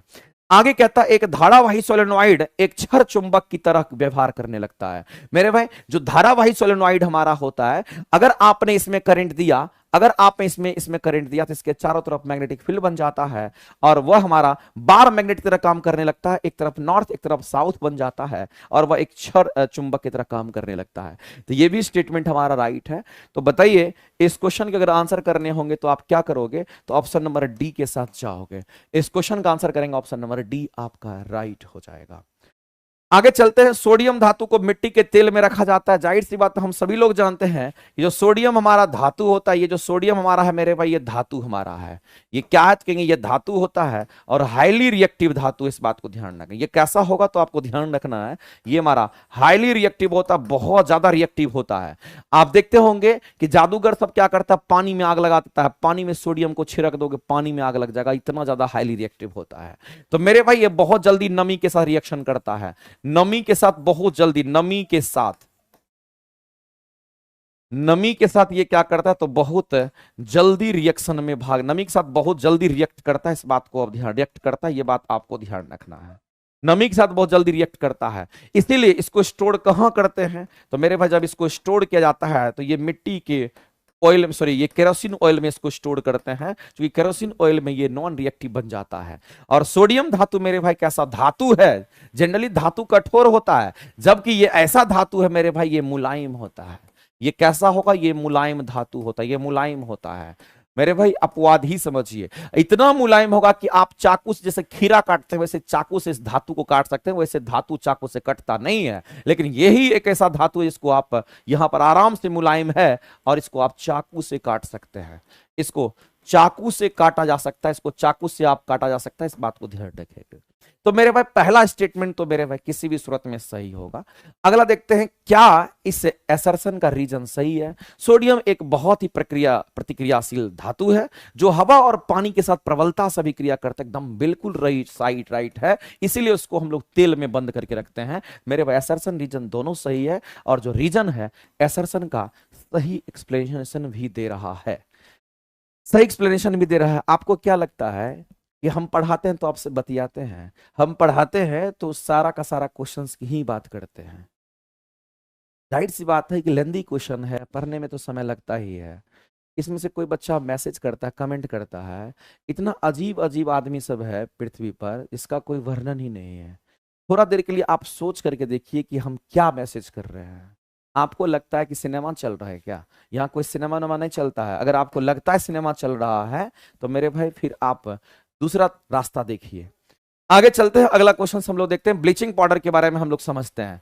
तो सबसे पहला चीज आप समझ लीजिए मेरे भाई कि जब कभी भी ब्लीचिंग पाउडर की बात होती है तो हम सभी लोग जानते हैं कि जो ब्लीचिंग पाउडर हमारा होता है वो कैसा होता है, या ब्लीचिंग पाउडर को हम लोग कहते हैं CaOCl2 कहते हैं, ये हमारा ब्लीचिंग पाउडर होता है। और ब्लीचिंग पाउडर मेरे भाई ये कैसा होता है, तो हम कहेंगे ये कीटाणु रहित करने के लिए, कीटनाशक के, या फिर हम कहेंगे कीटाणु को मारने के लिए इसका इस्तेमाल करते हैं। इसका इस्तेमाल कीटाणु को मारने के लिए इसका इस्तेमाल करते हैं, ये बात आपको, कीटाणु को मारने के लिए इसका इस्तेमाल करते हैं, ये बात आपको ध्यान रखना। ब्लीचिंग पाउडर की बात करें, और ब्लीचिंग पाउडर बनता कैसे है, तो मेरे भाई ब्लीचिंग पाउडर का जो निर्माण होता है वो कैसे होता है, तो ब्लीचिंग पाउडर का निर्माण होता है जैसे चूना और पानी का जो घोल होता है, इसको चूना पानी कहते हैं, इसका क्लोरीनीकरण कर दीजिए, क्लोरीन गैस इससे पास करा दीजिए, तो इसी से बन जाता है हमारा CaOCl2, और कुछ पानी की जो मात्रा है ये हमारा यहां से निकल करके उड़ जाती है इस तरीके से। तो मेरे भाई ये ब्लीचिंग पाउडर होता है। और दूसरी बात है, अगर कहीं पर ब्लीचिंग पाउडर होगा तो इसका एक विशिष्ट गंध होता है, और ये आपको विशिष्ट गंध के साथ साथ ये सफेद रंग का मार्केट में मिलता है, पैकेट में मिलता है, जाके देख लीजिएगा। इसका उपयोग पीने वाले पानी को कीटाणु रहित करने के लिए करते हैं, जाहिर सी बात है।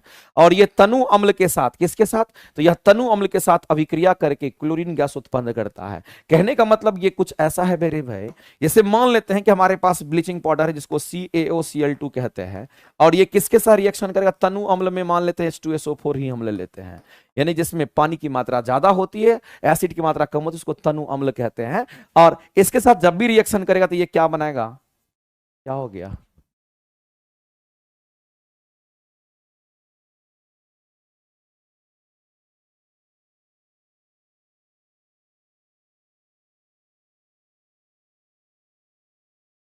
तो CaSO4 की हम बात करते हैं, ये बनेगा, और साथ ही साथ मेरे भाई यहां से हाइड्रोजन गैस भी हमारा बाहर निकलेगा, साथ ही साथ यहां से क्लोरीन गैस भी बाहर निकलेगा। ये भी स्टेटमेंट हमारा यहाँ राइट हो गया, ये भी सही, ये भी सही, ये भी सही, यानी कि तीनों के तीनों स्टेटमेंट हमारे करेक्ट हैं। तो कुल मिलाकर के 1 2 3 तीनों राइट आंसर्स करेंगे। तो ऑप्शन नंबर डी आप चले जाइए, ऑप्शन नंबर डी को आप करिए करेक्ट, इसमें दिक्कत कहाँ है, आगे चलते हैं। अगला क्वेश्चन बता दीजिए, इस क्वेश्चन का आंसर क्या करेंगे, आपसे पढ़ने से ही साइंस अच्छा हुआ है, कभी कभी हंसी मजाक कर लेते हैं, इजी क्वेश्चन रहता है, तो कोई बात नहीं, मजाक कीजिए, लेकिन क्वेश्चन जब चल रहा है ना तो क्वेश्चंस की बात करेंगे, ठीक है। इजी या टफ नहीं होता है, सीखने सीखने की बात होती है, सब क्वेश्चन का अहमियत आप बराबर दीजिए। एग्जाम में भी हल्का लगेगा, लेकिन वही हल्का चीज इतनों को मार के चला जाता है, इसलिए कभी हल्का को हल्का मत समझिए। अगला हम लोग देखते हैं यहाँ पर संतृप्त और असंतृप्त हाइड्रोकार्बन के बारे में बताना कि कौन सा स्टेटमेंट सही है। मेरे भाई हाइड्रोकार्बन की जब कभी भी बात करें तो जिसमें कार्बन और हाइड्रोजन होता है उसको हाइड्रोकार्बन कहते हैं, और ये हाइड्रोकार्बन हमारा संतृप्त भी होता है और इसको हम असंतृप्त भी कहते हैं। एक तो संतृप्त हाइड्रोकार्बन होता है, एक हमारा कैसा होगा कि असंतृप्त हाइड्रोकार्बन होता है, कई बार हम आपको बता चुके हैं। अगर असंतृप्त हाइड्रोकार्बन की अगर बात करते हैं तो याद रखना, यहां पर कार्बन कार्बन के बीच में डबल बॉन्ड होगा और यहां पर कार्बन कार्बन के बीच में ट्रिपल बॉन्ड होगा। लेकिन अगर संतृप्त हाइड्रोकार्बन की अगर बात करते हैं तो इसमें कार्बन कार्बन के बीच में सिंगल बॉन्ड होता है। मेरे पास सबसे मजबूत बॉन्ड कौन होता है, तो यहां ये मजबूत बॉन्ड होता है, इस बात को अब ध्यान रखेंगे, ये हमारा मजबूत बंधन होता है, इस बात को ध्यान रखना। किसके कंपैरिजन में, इसके कंपैरिजन में यहां पर आप देखते हैं तो ये मजबूत बंधन होगा, जबकि ये हमारा कमजोर बंधन से बंधा होता है। ये हमारा कैसा कहेंगे, ये कमजोर बंधन से हमारा बंधा होता है, इस बात को आप ध्यान रखेंगे। मेरे भाई अब चलते हैं हम लोग यहां पर देखते हैं, कह रहा कि संतृप्त हाइड्रोकार्बन जिसको अल्केन कह दिया, अल्केन हमारा यहां पर कहेंगे, यहां पर सिंगल सिंगल बॉन्ड, अल्केन हमारा संतृप्त हाइड्रोकार्बन कहलाता है, कि अल्कीन और अल्काइन हमारा असंतृप्त होता है। मेरे भाई अगर देखेंगे इसका एग्जाम्पल तो आप कहेंगे सर ये अल्कीन को आपने देखा होगा, अल्कीन का नाम आपने सुना होगा, अल्काइन का नाम आपने सुना होगा, कोई दिक्कत नहीं, हमारा असंतृप्त होगा। लेकिन अगर संतृप्त की अगर हम बात करेंगे तो इसमें क्या होगा, कहेंगे इसमें हमारा अल्केन, यहां पर क्या होगा, कहेंगे संतृप्त हाइड्रोकार्बन होता है। तो हम लोग कहेंगे कि कार्बन कार्बन के बीच में एकल बंध होगा तो संतृप्त होगा, ये स्टेटमेंट पूरी तरीके से राइट है। और संतृप्त हाइड्रोकार्बन की अगर हम बात करते हैं मेरे भाई, अल्कीन और अल्काइन होगा, और कार्बन कार्बन के बीच में डबल बॉन्ड और ट्रिपल बॉन्ड हमारे होते हैं, ये स्टेटमेंट भी हमारा करेक्ट है। और असंतृप्त संतृप्त हाइड्रोकार्बन आमतौर पर असंतृप्त हाइड्रोकार्बन की तुलना में कम प्रतिक्रियाशील होता है। ये मेरे पास कम प्रतिक्रियाशील कहने का मतलब होता है जिसका बॉन्ड बहुत मजबूत होता है, वो जल्दी टूटता नहीं है। तो ये हमारा मजबूत बंधन के कारण ये क्या होता है, लेस रिएक्टिव होता है। मजबूत बंधन के कारण ही क्या होता है, कहेंगे ये लेस रिएक्टिव होता है, इस बात को ध्यान रखना। ये कैसा होगा तो कहेंगे ये लेस रिएक्टिव होता है, ये लेस रिएक्टिव होता है। और यहां पर मेरे भाई कमजोर बंधन के कारण, ये कमजोर बंधन के कारण हमारा क्या होता है, मोर रिएक्टिव होता है। इस बात को आप ध्यान रखेंगे, ये कमजोर बंधन के कारण हमारा मोर रिएक्टिव होता है, ज्यादा रिएक्टिव होता है, इस बात को ध्यान रखना। तो स्टेटमेंट तो कुल मिलाकर के तीनों के तीनों सही थे। जब तीनों के तीनों सही होंगे तो ऑप्शन नंबर डी के साथ जाइए और इस क्वेश्चन का आंसर करिए option number D. Option number D जो होगा आपका हो जाएगा राइट। सर इतना डिटेल साइंस का कोई यूट्यूब पर नहीं करवाता है, टाइम देखे हैं। बिल्कुल, हमारा कोशिश तो यही रहता है कि जितना समय मिला हुआ उसमें आपको हमेशा से सिखाते रहे, कुछ ना कुछ कराते रहे। You are the master blaster teacher of science, you are the genius sir ji, आपके जैसा टीचर। आपको विश्वास नहीं होगा, आज एक ऐसा स्टूडेंट मिला, थोड़ा सा हमको कुछ मेडिकल इशू था, गए थे और अचानक वो मिला। आपको हम बता नहीं सकते हैं कि वो बच्चा बोला कि सर हम इतना सोचते थे कि आपसे हम मिलेंगे और अचानक बिना प्लानिंग के सर अचानक आपका दर्शन हुआ। मतलब तुम सोच नहीं सकता है कि वो इतना भावुक हो गया और वो टीचर बना हुआ, टीआरई 3 में उसका सिलेक्शन हुआ है, गया में वो पोस्टेड था। मतलब सर बोला कि हम विश्वास ही नहीं कर पा रहे हैं कि सर आपसे हम कैसे मिल लिए, हम चाह रहे थे कि आपसे मिलेंगे लेकिन किसी कारणवश हम पटना आए थे डॉक्टर से दिखाने के लिए, अचानक आपसे भेंट हो गए। तो ऐसा ही होता है, आपको ऐसा लगता है कि ये पर एग्जाम में आएगा कि नहीं, हम आपको लिख के देते हैं, आप मेहनत कर रहे हैं ना, आपकी सफलता पूरी तरीके से सुनिश्चित होगी। आप पूरा दृढ़ निश्चय के साथ, पूरा विश्वास के साथ क्वेश्चन को बनाते जाइए। आपको कभी भी गलत तरीके से यहाँ कोई इंप्लीमेंटेशन नहीं होता है, पूरी अच्छे तरीके से आप काम कीजिए और रिजल्ट लेके जाइए। नहीं तो बकैती करने वाले बच्चे बहुत हैं, इसलिए बकैती करते रहोगे, जिंदगी बीत जाएगी। देखो कथन और कारण पर हम लोग चलते हैं, बुरा नहीं मानना, कभी किसी के लिए हम बुरा बोलते नहीं है। हो सकता है कि कभी करवा चीज ही आपके लिए सही साबित हो जाए, ठीक है। लैपटॉप में क्लास करने के लिए साइट का लिंक बता दीजिए, क्या है लिंक हो। आप जाकर के क्रोम जो आपका गूगल है उसमें सर्च कीजिएगा प्लेटफॉर्म बाय नवीन कुमार सिंह, आ जाएगा। प्लेटफॉर्म बाय नवीन कुमार सिंह सर्च कीजिएगा तो अपने क्लिक करने के बाद उसमें ऑप्शन देगा आपको लॉगिन आईडी और पासवर्ड देने का, वहीं से खुल जाएगा, ठीक है। चलिए अगला हम लोग देखते हैं खाद्य श्रृंखला की अगर बात करते हैं मेरे भाई, जो खाद्य श्रृंखला हमारा होता है हम उसकी अगर बात कर लेते हैं तो आपको ध्यान रखना कि खाद्य श्रृंखला कहने का मतलब इसको हम लोग फूड चेन कहते हैं, जिसको हम लोग फूड चेन कहते हैं मेरे भाई। एक बात ध्यान रखना कि फूड चेन के बारे में तो कई बार आप पढ़ चुके होंगे कि हमारा सबसे पहले क्या होता है, उत्पाद होता है, उसके बाद प्राइमरी कंज्यूमर होगा, इसको खाने वाला सेकेंडरी कंज्यूमर होगा, इसको खाने वाला टर्सरी कंज्यूमर होगा और सबको खत्म कर देने वाला डिकम्पोजर होगा, जिसको अपघटक कहते हैं। ये डिकम्पोजर होता है जो कि बैक्टीरिया के रूप में होता है। तो मेरे भाई खाद्य श्रृंखला में ऊर्जा का प्रवाह एक दिवसीय, तो ऊर्जा का प्रवाह एनर्जी ऑफ पैरामिड्स, मेरे भाई हम लोग जानते हैं एनर्जी ऑफ पैरामिड्स या पैरामिड्स ऑफ एनर्जी की अगर बात करते हैं, यहां पर पैरामिड्स ऑफ एनर्जी की अगर हम बात करते हैं, किसकी बात कर रहे हैं, तो पैरामिड्स ऑफ एनर्जी की अगर हम बात करते हैं तो आपको ध्यान रखना है ये पैरामिड्स जो एनर्जी है और ये ऑलवेज अपराइट बनता है। ये कैसा बनेगा, तो ये ऑलवेज अपराइट बनता है, इस बात को आप ध्यान रखेंगे। ऐसा पिरामिड का स्ट्रक्चर होता है और यहां पर मेरे भाई कुल मिलाकर के इस तरह से हमारा एक दिशीय होता है, यूनिफॉर्म यूनिडायरेक्शनल होता है, सिर्फ ऊपर की तरफ हमारा हम कहेंगे एनर्जी का फ्लो हमारा होता है, ऑलवेज अपराइट ही बनता है। तो ये स्टेटमेंट हमारा सही। अगला कहता है कारण दे रखा है कि ऊर्जा उत्पादक से उपभोक्ता तक, ऊर्जा उत्पादक से यानी मेरे भाई यहां से लेकर के यहां तक आप अगर चलते हैं तो मेरे भाई ये हमारा क्या होता है, एनर्जी का प्रवाह होता है और प्रत्येक पोषण स्तर पर उष्मा के रूप में बहुत अधिक ऊर्जा खोती चली जाती है। 90% एनर्जी का लॉस होता चला जाता है, 10% एनर्जी बचता रहेगा और 10% एनर्जी सिर्फ बचता है जो अगले लेवल में जाता है, फिर अगले लेवल में, फिर अगले लेवल में उसका 90% लॉस होगा, फिर अगले लेवल में 10% बचेगा, फिर उसका 90% लॉस होगा, फिर अगले लेवल में जाएगा। तो इस तरीके से हमारा एनर्जी का फ्लो होता है और ये कंसेप्ट जो दिया था 10% का लॉ लिंडेमान ने दिया था और ये सही कह भी रहा है, इसलिए एनर्जी का फ्लो एक दिशीय होता है। तो हम कहेंगे दोनों सही है, इसलिए इस क्वेश्चन का आंसर करेंगे असर्शन और रीजन दोनों राइट है और ऑप्शन नंबर ए के साथ जाएंगे। करेक्ट एक्सप्लेनेशन भी दे रहा है। आगे मानव जो ब्लड सर्कुलेशन हमारा है उसके बारे में बोला गया, ह्यूमन जो सर्कुलेटरी सिस्टम है उसके बारे में कौन सा स्टेटमेंट गलत है, गलत को पहचानना है। मेरे में हम लोग जानते हैं कि अगर धमनी की बात करते हैं जिसको आर्टरी कहते हैं, आपको बताइए कितनी बार बताया है आर्टरी क्या करता है, तो कहेंगे शुद्ध रक्त का प्रवाह करता है, ये शुद्ध रक्त का प्रवाह करता है, ये शुद्ध रक्त का प्रवाह करता है कि नहीं करता, बताओ जल्दी से। और दूसरा हमारा सीरा की अगर बात करते हैं, इसको आप वेन्स कहते हैं, इंग्लिश में आप इसको वेन्स आप कहते हैं, ये अशुद्ध रक्त का प्रवाह करता है। ये किसका करेगा मेरे भाई? तो ये अशुद्ध रक्त का प्रवाह करता है, यह अशुद्ध रक्त का प्रवाह होता है, इस बात को ध्यान रखना। तो मेरे भाई कुल मिलाकर के सीरा की बात करते हैं तो ऑक्सीजन रहित, ऑक्सीजन रहित मतलब ऑक्सीजन नहीं है, ऑक्सीजन रहित मतलब कार्बन डाइऑक्साइड युक्त, CO2 युक्त, इसका मतलब ये हुआ। रहित लिखा हुआ मतलब उसमें नहीं है। हृदय को रक्त तक ले जाता है, तो मेरे भाई सही बात है, वेन से काम है औसत रक्त का प्रवाह करना, तो ये कार्बन डाइऑक्साइड, ऑक्सीजन रहित मतलब कार्बन डाइऑक्साइड युक्त, बिल्कुल सही बात है। और कार्बन डाइऑक्साइड युक्त को ही लेके जाता है, इसलिए औसत रक्त कहते हैं, ये सिरा का काम है।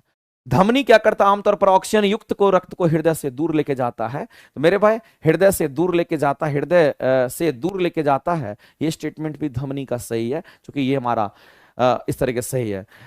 अगला है कि फुस्फुस धमनी पल्मोनरी आर्टरी जो हमारा होता है, ये ऑक्सीजन युक्त लिखा तो ये गलत है। यहां पर मेरे भाई कार्बन डाइऑक्साइड युक्त ब्लड को ये लेके जाता है, कहां पे? तो हम कहेंगे पल्मोनरी आर्टरी लेके जाता है हमारे लंग्स में, फेफड़ा से हृदय तक लेके जाता है। ये पूरी तरीके से आपका गलत इंफॉर्मेशन, गलत ही ढूंढ रहा था, तो आंसर करेंगे सी। आगे चलते हैं, आगे मेरे भाई आगे बढ़ते हैं। अगला दे रखा है कौन सा? कथन मानव मस्तिष्क का सही वर्णन करता है। हम लोग जानते हैं कि हमारा जो ब्रेन वगैरह होता है, और उस ब्रेन के बारे में आप सभी को पता होगा कि हम लोग जब ब्रेन की अगर बात करते हैं मेरे भाई, तो हमारा जो ब्रेन होता है, इसमें हम लोग जानते हैं कि हमारा 4 ब्रेन होता है। और अगर आप 4 ब्रेन की अगर बात करते हैं तो याद रखिएगा, 4 ब्रेन हमारा 3 प्रकार से, 4 ब्रेन में कितने पार्ट्स होते हैं? 3 पार्ट्स होते हैं। एक को हम लोग कहते हैं सेरेब्रम, जो कि ब्रेन का सबसे बड़ा भाग होता है। उसके बाद हमारा होता है थैलेमस, और इसके बाद हमारा क्या तो कहेंगे, हमारा हाइपोथैलेमस होता है। इसके बाद हाइपोथैलेमस होता है। मेरे भाई ये हमारे बुद्धि का केंद्र माना जाता है, और ऐच्छिक क्रिया जितनी भी कंट्रोल होती है यहीं से होती है, और ये सबसे बड़ा भाग होगा। थैलेमस क्या होता है? आपको ठंडा और गर्म का एहसास दिलाता है। हाइपोथैलेमस की अगर बात करते हैं मेरे भाई, हमारे नींद को, प्यार को, सबको जगाने का काम यही करता है। या फिर आप कह सकते हैं हाइपोथैलेमस की अगर बात करते हैं, भूख प्यास प्रेम घृणा सबको कंट्रोल यही करता है। इसके बाद हम लोग बात करते हैं हाइंड ब्रेन की, बात करते हैं, इसको पश्च मस्तिष्क कहते हैं मेरे भाई। अगर पश्च मस्तिष्क में अगर देखेंगे तो इसमें आपका 3 पार्ट्स इसमें भी आएगा। इसमें आता है सबसे पहले अगर हम बात करें तो यहां पर मेडुला की बात करते हैं, मेडुला ऑब्लांगाटा कहिए तो ज्यादा सही रहेगा। ये मेडुला ऑब्लांगाटा हमारा होता है, और ये अगर ऐच्छिक क्रिया को कंट्रोल करता तो ये अनैच्छिक क्रिया को कंट्रोल करता है हमारे बॉडी में, जितनी भी अनैच्छिक क्रियाएं होती है। और उसके बाद हमारा क्या होता है, यहाँ पर पोन्स होता है, और उसके बाद हमारा क्या होता है, यहाँ पर सेरेबेलम होता है।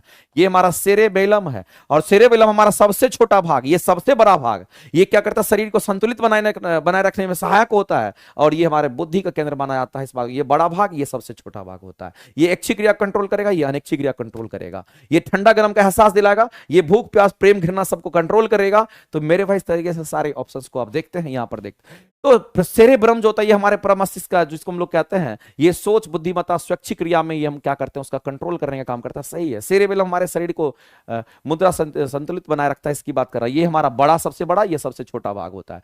मेडुला मेरे भाई ये हमारे अनैच्छिक क्रिया को कंट्रोल करेगा, ये हमारे ऐच्छिक क्रिया कंट्रोल करेगा। तो यहां पर मेडुला अनैच्छिक क्रिया को कंट्रोल करता है, जैसे दिल की धड़कन हो गया, ये मेरे भाई अनैच्छिक है। सांस लेते हैं, अनैच्छिक है, आप चाह करके भी अपने दिल को नहीं रोक सकते हैं धड़कने से, आप चाह करके भी अपने सांस को नहीं रोक सकते हैं। तो अनैच्छिक क्रिया जितनी भी होती है उसको कंट्रोल यही करता है। तो कुल मिलाकर के तो सभी स्टेटमेंट सही हो गया।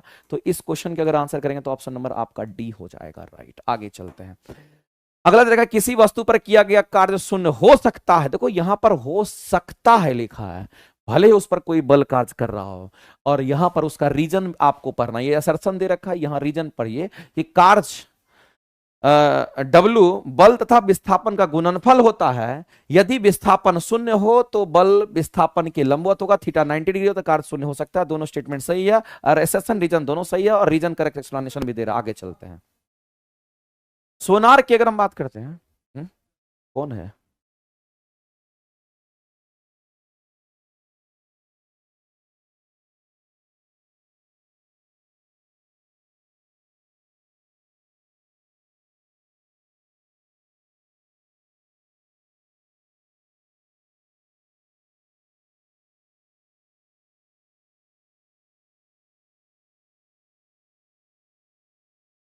सोनार की अगर हम बात करते हैं तो आपको ध्यान रखना है, साउंड नेविगेशन पूरा इसका नाम है, सही है। यह क्या करता है, तो पानी के अंदर, पानी के नीचे वस्तु की दिशा की गति को मापने के लिए कहेंगे सीख पराश्रय, चूंकि इससे निकलता है हमारा अल्ट्रासोनिक वेव, और इसका कार्य सिद्धांत ध्वनि के परावर्तन के प्रिंसिपल पे काम करता है। ये तीनों स्टेटमेंट हमारा सही है, 1 2 3 तो सही है, तो डी के साथ आप जाइए। आगे चलते हैं, अगला देखा आधुनिक आवाज सारणी के बारे में बोला गया है कि कौन सा स्टेटमेंट सही है। परमाणु संख्या पर आधारित है, बिल्कुल सही बात। द्रव्यमान संख्या नहीं, परमाणु संख्या पर आधारित। तो यह समूह में नीचे जाने पर कोश की संख्या बढ़ेगी तो सेल का आकार बढ़ेगा, साइज बढ़ेगा। अगला अधातु जो होता है आवर्त सारणी में दाएं तरफ स्थित होता है, ये बात भी आपको पता होगा। तो ऑप्शन नंबर डी आपका राइट होगा। इजी क्वेश्चन था, आगे चलते हैं। एलवाई मेरे भाई यहां पर मिश्र धातु एलवाई जो हमारा होता है शुद्ध धातु की तुलना में अक्सर अधिक उपयोगी होता है। तो एलवाई हमारा क्या है मेरे भाई, अगर हमारा एलवाई की हम बात करते हैं तो एलवाई को हम लोग मिश्र धातु कहते हैं। ये हमारा क्या कहेंगे, यहां पर मिश्र धातु है। और अगर कोई एलवाई है तो इसमें क्रोमियम मिक्स होगा, इसमें क्या होगा तो निकल मिक्स होगा, इसमें क्या होगा तो कार्बन मिक्स होगा, इसमें क्या होगा तो मेरे आयरन मिक्स होगा। ये सभी को मिश्रण को एलवाई कहते हैं। और एलवाई का सबसे बड़ा एडवांटेज क्या है, अगर एलवाई के एडवांटेज की अगर हम बात करते हैं, इसका सबसे बड़ा एडवांटेज ये है, अगर कोई एलवाई है या सुपर एलवाई है तो उसमें जंग नहीं लगेगा।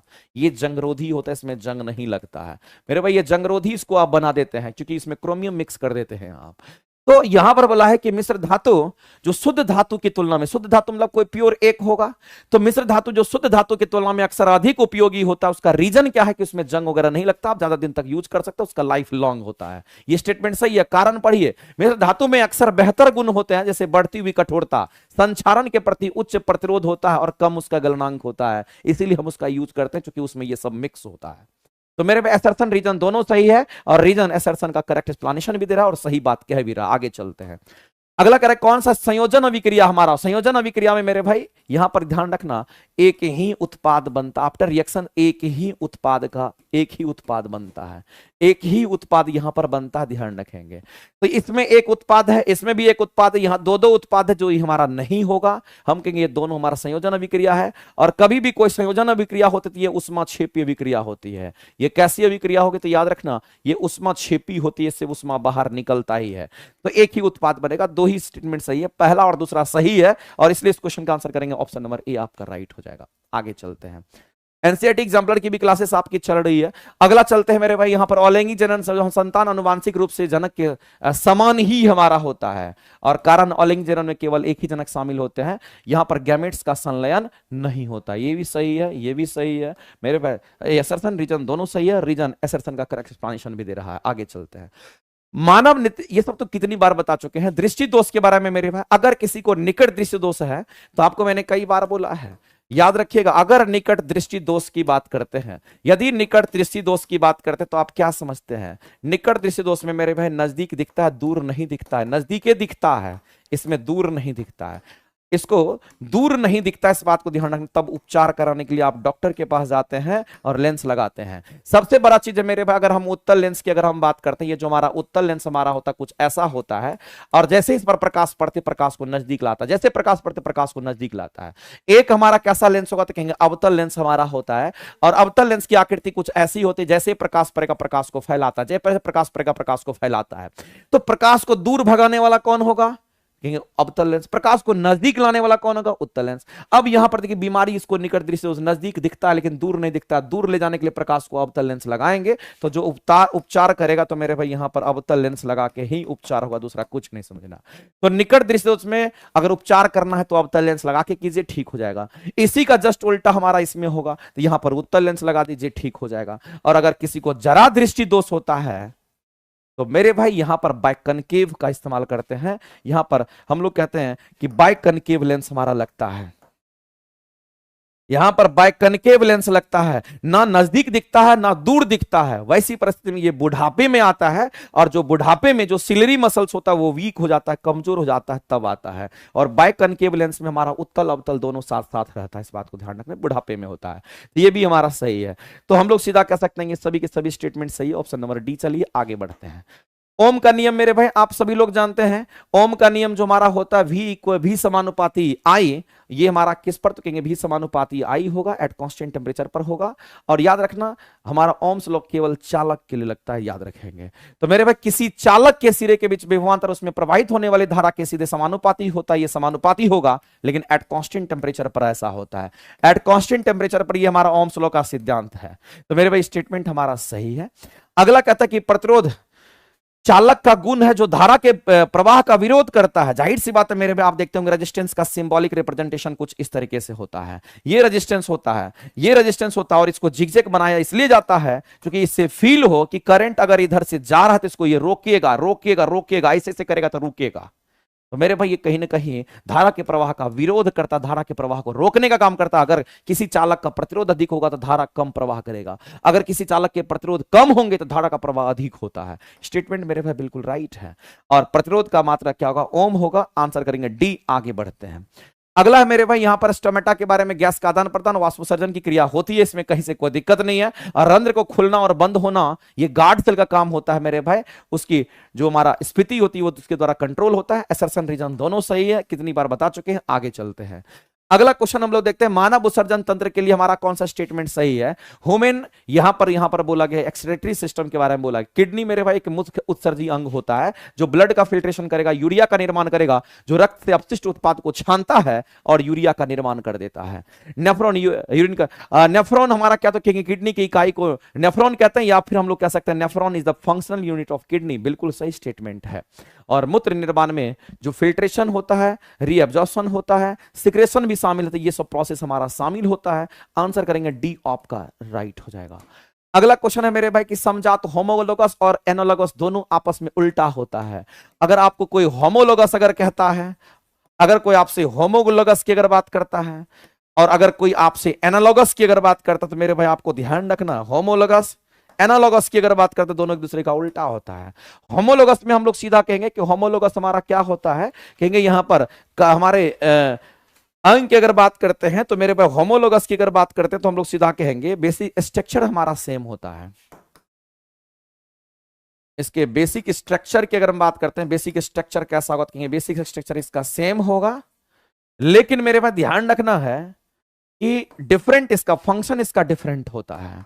इसके फंक्शन कैसे होंगे तो कहेंगे इसका जो फंक्शन होता है, इसका फंक्शन मेरे भाई डिफरेंट होता है। इस बात को ध्यान रखें, फंक्शन इसका डिफरेंट होता है। स्ट्रक्चर सेम होगा, फंक्शन डिफरेंट होता है। जैसे मान लेते हैं, समझिए गौर से, एग्जांपल के रूप में आप देखना चाहते हैं, से आदमी है, आदमी का भी पैर है, और वैसे चीता वगैरह होता है उसका भी पैर होता है। तो जैसे आपके पैर में हड्डियां हैं वैसे ही चीता के पैर में भी हड्डियां होती है। यानी कहने का मतलब मेरे स्ट्रक्चर समान है लेकिन दोनों का फंक्शन अलग है। हम चलने के लिए यूज करते हैं, वो दौड़ने के लिए यूज करता है, इस तरीके से होता है। तो एनालॉगस में जस्ट उल्टा होगा। इसमें क्या होगा, तो यहां पर अगर हमारा बेसिक स्ट्रक्चर अगर सेम था तो मेरे भाई यहां पर कहेंगे कि ऐसी परिस्थिति में इसका बेसिक स्ट्रक्चर हमारा डिफरेंट हो जाएगा, इसका बेसिक स्ट्रक्चर ही डिफरेंट हो जाता है। लेकिन यहां पर फंक्शन कैसा होगा, कहेंगे उसका जस्ट उल्टा समझेंगे, यहां पर फंक्शन सेम हो जाता है इस तरीके से। तो फंक्शन सेम, जैसे कि अगर हम लोग यहां पर बोल दे मेरे भाई तो कुल मिलाकर के हम कह सकते हैं जैसे कि जो कीट वगैरह होता है उसका अगर पंख देखिएगा और जो पक्षी का पंख होता है, कीट का पंख और पक्षी का पंख आपको समझ में आ जाएगा। जैसे कोई कीट का पंख देख लीजिए, कीट का जो हमारा पंख होता है और कोई पक्षी का जो हमारा पंख होता है, मेरे भाई दोनों के पंख की बात करते हैं, दोनों का पंख का फंक्शन सेम है, फंक्शन सेम है, लेकिन दोनों के स्ट्रक्चर अलग अलग होते हैं। आप जाकर के देख लीजिए, पता चल जाएगा। तो ये तो हमारा हो गया। हम लोग कहेंगे यहां पर समजात अंग यानी कि होमोलोगस, जिसकी संरचना समान होती है, कार्य भिन्न होते हैं, ये सही है होमोलोगस के लिए। समरूप जिसको कहते हैं एनालॉगस कहते हैं, कार्य समान होगा और संरचना भिन्न होगा, ये स्टेटमेंट सही है। अगला दे रखा है कि पक्षी के पंख और मनुष्य का हाथ, पक्षी के पंख और मनुष्य का हाथ, मेरे भाई ये भी हमारा सही होगा। ये समजात अंग के एग्जांपल है।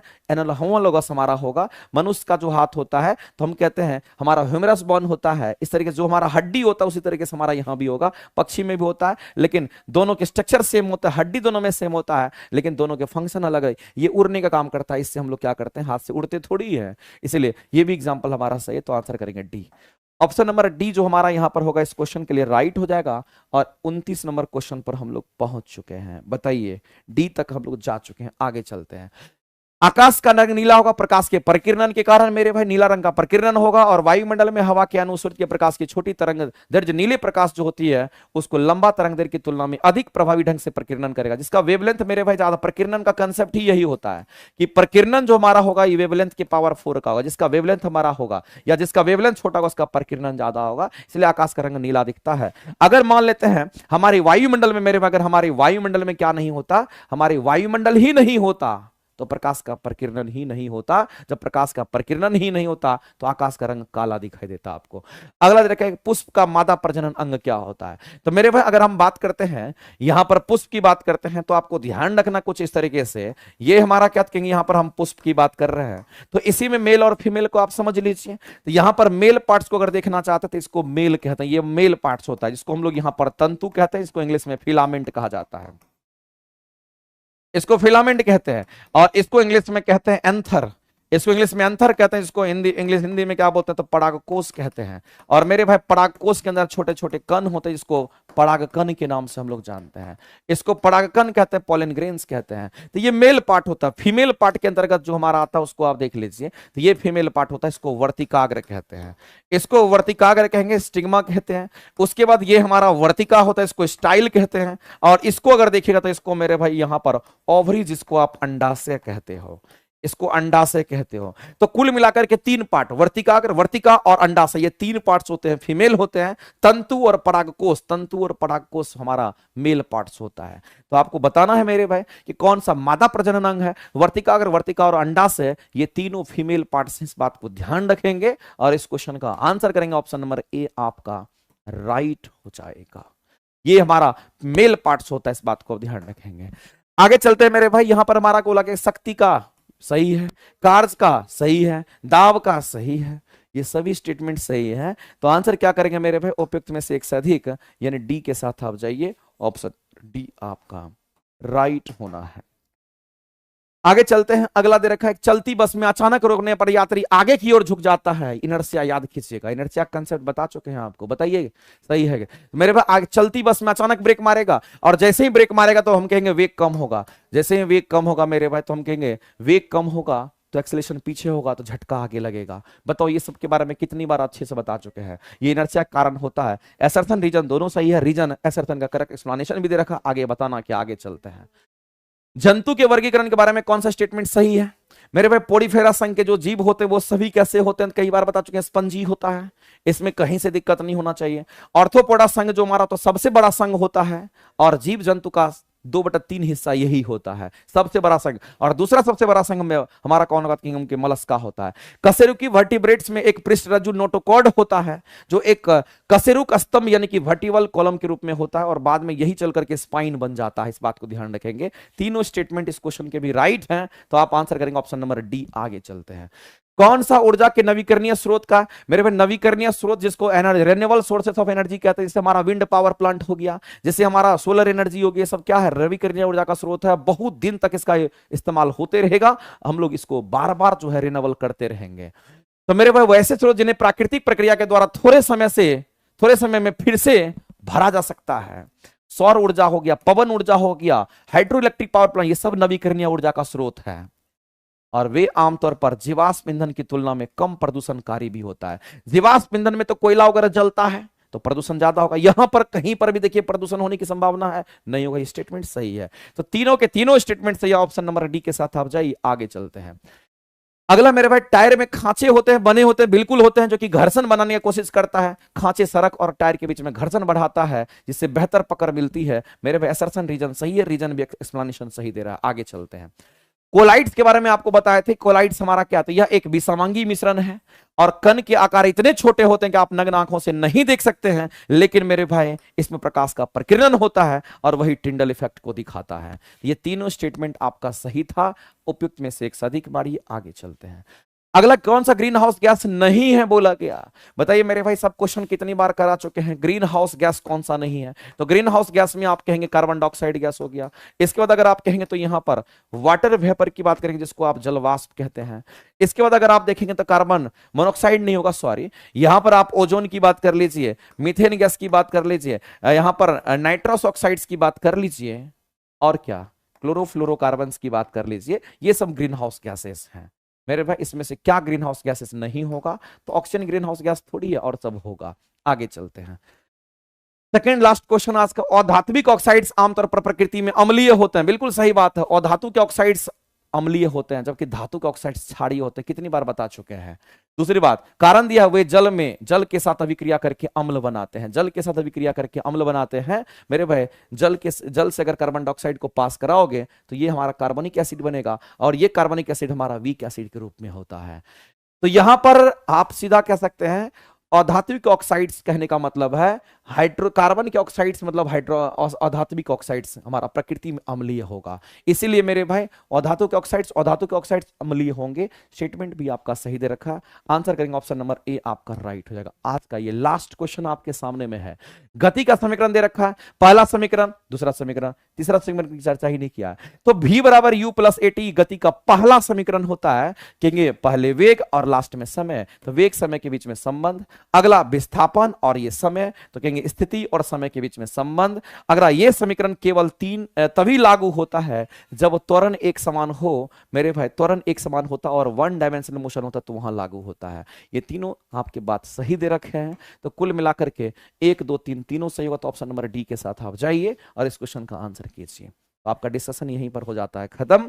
तो कुल मिलाकर के मेरे भाई 40 क्वेश्चन का डिस्कशन आपका एंड हो गया। जहां पर जो बताने वाला था मैंने बता दिया, और आपको हर एक लेवल के क्वेश्चंस पर प्रैक्टिस करते रहना है। इजी टफ कुछ नहीं होता है, बस आपको सभी को समान भाव से लेकर के चलना है, क्योंकि एग्जाम में इजी क्वेश्चंस गलती कराता है। जाकर के पूछिए जिनका सिलेक्शन 2-4 मार्क्स से रह गया होगा।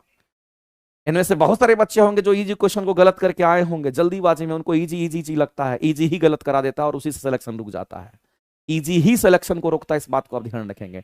टफ कभी भी सिलेक्शन को नहीं रोकता है, टफ क्वेश्चन तो सिलेक्शन दिलाता है। इजी क्वेश्चन हमेशा सिलेक्शन को रोकता है, ये बात आपको गांठ बांध लेनी है। ठीक है, चलिए आज का डिस्कशन हम लोग यहीं पर एंड करते हैं। लेकिन जितने लोग लाइव देख रहे हैं सभी लोग एक बार सेशन को जरूर लाइक करेंगे। मिलते हैं हम लोग अगली क्लासेस में। बहुत बहुत धन्यवाद। एंजॉय कीजिए, मस्त रहिए, बिंदास रहिए। हाँ, जो करना है करिए, कोई दिक्कत नहीं है। ठीक है, थैंक यू।